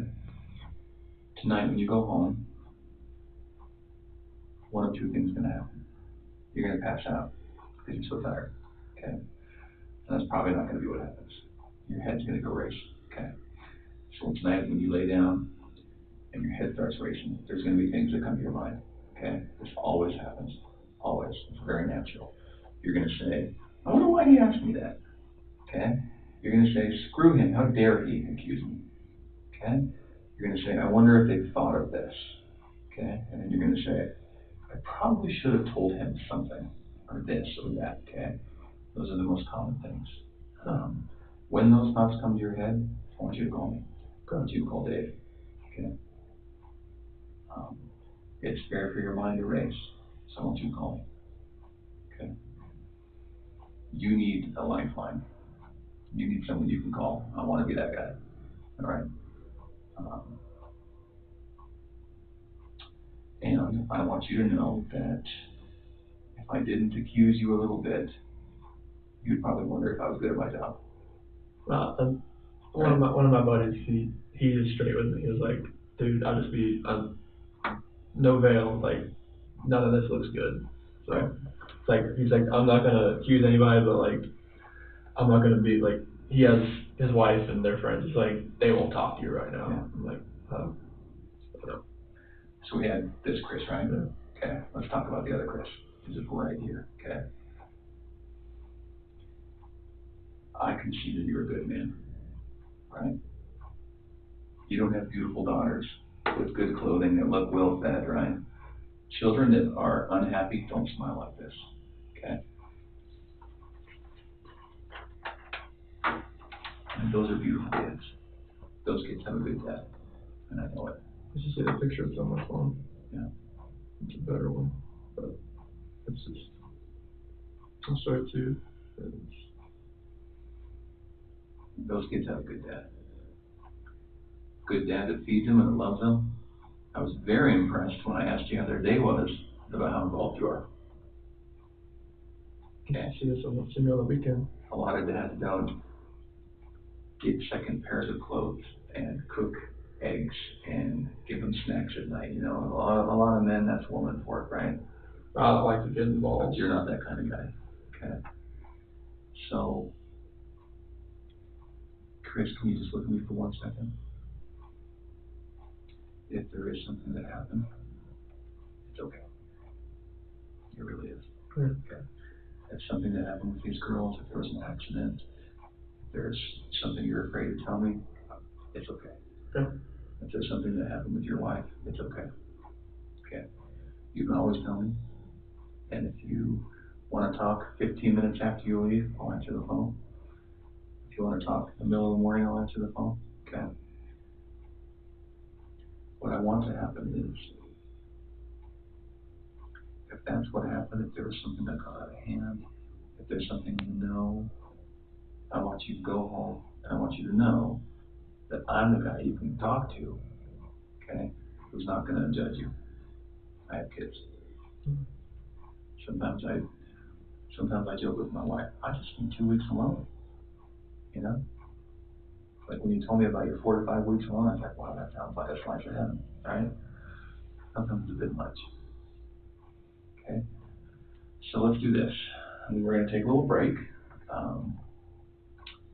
I'm going to help organize the search at your house tonight. Okay. Okay? I still want to do that. Okay. I was just gonna go to my friend's house and Okay. just get out of the way. Okay. Now, Hopefully they now still listen, awake. I can't tell you that we have to do it. Okay?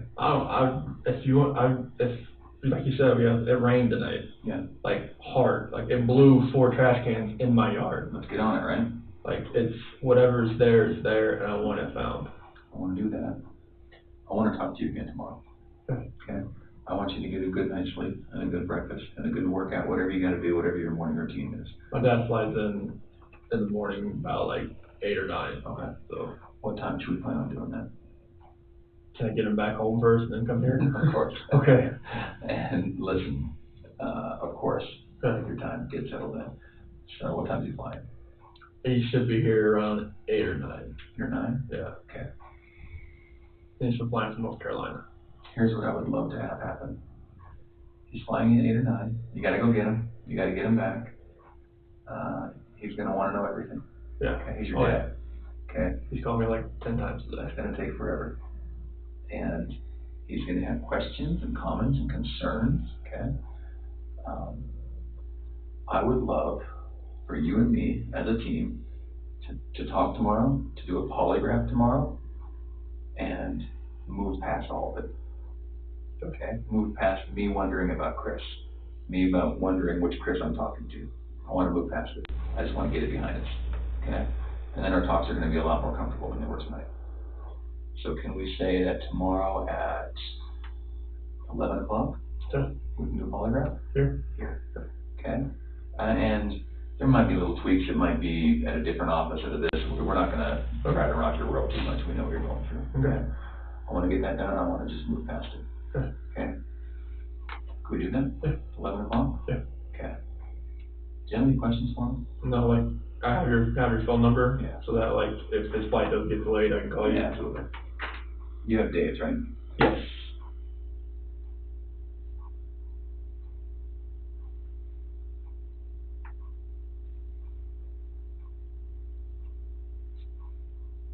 So you based that up here? Oh, yeah. Okay. Yeah. Okay. Okay. You know that's a 24-hour number, okay? Okay. Let's make that happen tomorrow. Okay. One of the things that makes us wonder about which Chris again is when you don't answer the phone. Okay? So if I call you, I get it. You're on the phone, you're with your dad, you're at the drive-through, you know, whatever it is, I get it, okay? If you go a whole day without calling me back, Oh, no, that's not gonna happen. can we promise each other we'll answer the phone? Yeah, like, I'm not going a day, like, if I'm with my dad, or like I have other calls coming in, like, I'm getting back to you. Okay. There's no, yeah. Okay. Your dad's coming tomorrow. Were you guys planning on staying here? Oh yeah, like, he's gonna stay at my house, like, Okay. that was the thing, like, I don't wanna be in that house by myself. Okay. That's why I'm staying with my friends tonight. Okay. Cause I can't be Alright. in that house again. Like, Have you already packed for your friends tonight? I got it in my car. Okay. I was actually about almost there when I was calling you, I was like, Okay. yeah, I'll turn around. I'm sorry. No, you're good, I was like, I'd rather get this rolling right here. Sorry. All right. I hope you realize I'm someone that you can call and trust, and again, I put the screws to you, but that's because I need to. I know. Okay. You did a really good job tonight. Okay. Do you have any other questions for me? No, just, Okay. we gotta find these two, and my wife. I'll show you the other picture on my phone. Okay. Let me go see She's done. Yeah. Let me go see where they are with the phone. Okay. And then we're gonna, if you're gonna go to your friend's house, then we might not include you very much at the house, at your house. Yeah. Okay. I'm gonna try to leave you alone for the night, but if we get somewhere, if we can't get in the house, if we find something we gotta talk to you about tonight, I'll have my and I ring can't on. wait, yeah, I'll have my ring call you on. again. Okay. Okay. All right. Anything else? Just gotta find them. No. Okay. I know. I appreciate you coming in tonight. Mm-hmm. All right. Give me a few minutes. Thank you. I'm down to get rid of now.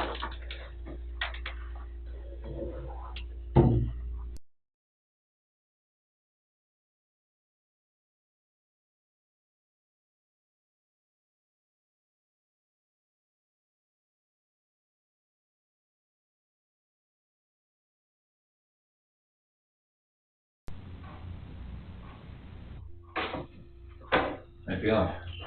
Okay, Thanks for letting us use your phone. no problem. So we're trying to figure this out without sending you home with a bunch of questions, right? Gotcha. We'd like to be able to tell you this is our plan for tomorrow. So far it looks like some of the things we need to do at your house are better at night, and some are better in the morning. So we're going to probably split the difference and start very early in the morning. Now, between now and very early is probably about 3-4 hours, right? Okay. Is it possible for you to not go home during that time to your house? Okay. Can you go straight to your friends? I'm gonna show you my friends right here. Okay. And then when you go straight to your friend's house, is it okay to ask that you don't go back to your house? You just call me and give me a word. Okay. All right. Safe. Okay. So we'd like to be able to, I don't want to do 2 searches at your house, because that will say to the public, oh boy, FBI is really interested in him. And then it's going to be a storm coming at you that we don't want. Okay. So we'll do that. We're going to send you home, go to your friend's house, get a good night's sleep, pick up your dad at 8 or 9. Yeah. Just I'll have to verify with you. Leave at like 5 Eastern time. You already have the ticket? Yeah. Do you know when he's flying in, like what he's flying in on, or the company, or? I told him to go United Airlines. It was cheaper, but I'm not sure because price kept changing on him. He bought his ticket? Yeah. Okay. What's his name? Ronnie Watts. Ronnie Watts. Okay. So we'll send you to your friend's house. You know, again, I can't tell you, you cannot go in your house, but I'd like you to not go in your house, if you can do that. And then we'll start early in the morning.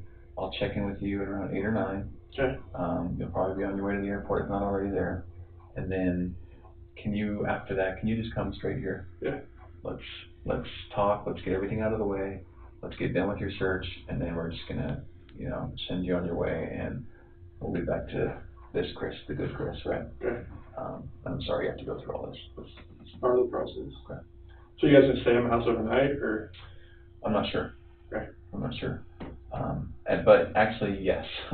Okay. There will be someone at your house. Okay. There will be a patrol officer in the front and in the back. And then, they're going to make sure. Well, and the reason is we don't want anyone else going to your house either. Okay. Some nosy reporters, some nosy neighbors. The reporters will be there because they're just cycling in, doing some spots here and there. Right. Yeah. So, but we also want to make sure that they're not sticking a camera in your window and, doing some sort of weird piece about your house and your home. And so we'll make sure that no one else gets in there. And if you do need to go to your house, don't go without telling us. Yeah. You don't want to get pig piled by a bunch of patrol officers. Does that all sound good? Is that okay? Mm-hmm. Okay. Give me 2 more minutes and then we'll walk out. Okay. Okay. Oh, do your girls travel with headphones? They had them on the first trip there, but I didn't see them wear them on back. What do they look like?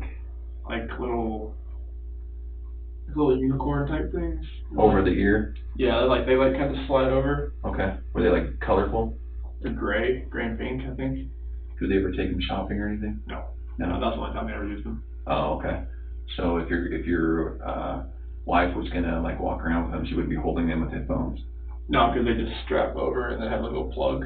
Okay. Is your family lactose intolerant? No. Do you ever buy lactose intolerant milk? It's 2%. Just 2% regular stuff? Okay. All right. We're just exploring. You can imagine 1,000 people are calling in right now, so we're just narrowing stuff down. Okay. Give me 2 more minutes. All right. Hey Chris, thanks for coming in. Yep. So I've been doing some other things while you were here. We've had people calling in, stuff like that. So there was a sighting at Walmart. One of your kiddos, is Bella the oldest? Yes. She have long hair? Well, if you let the curls down. How long? So the curls would probably come like right here. Okay. So this is a picture from your surveillance. You see that here? Yeah, it's just the hair color looks a little off. Yeah. I mean, look how long that braid is. Is that right? Yeah. Does that look right? No, that braid's too long. Is that like your wife? Hair's too long. Okay. That's what I thought too. So. Okay. Yeah, the hair looks a little too long. We're trying, buddy. Sure. We are trying. Very angle. Yeah. That would be CC in the back though. That was her. Yeah. Oh, that's where she would sit? Yep. Yeah. Chilling. Bella ruling the roost up there? Yes. Must come for something in there, yeah. Okay. Yeah, because Bella is really. That's the picture I was talking about. Yeah. And this is CC, right? Yep. That's Bella. Yeah. Okay. Yeah. That's on the 4th of July.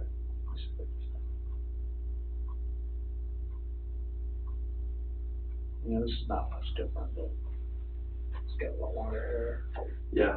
Well, not her. Okay. Okay, great, thank you. All right, we're ready. Do I have to take this or no? This is, Please leave all that. Yeah. So when you get your dad tomorrow, just come on in. He's gonna have a bunch of questions. I'll talk to everyone. Bring him in, let's talk. I'll bring him here. Yeah. Okay, you can drop my word. Okay. But, depending on what you're going to say, and he does for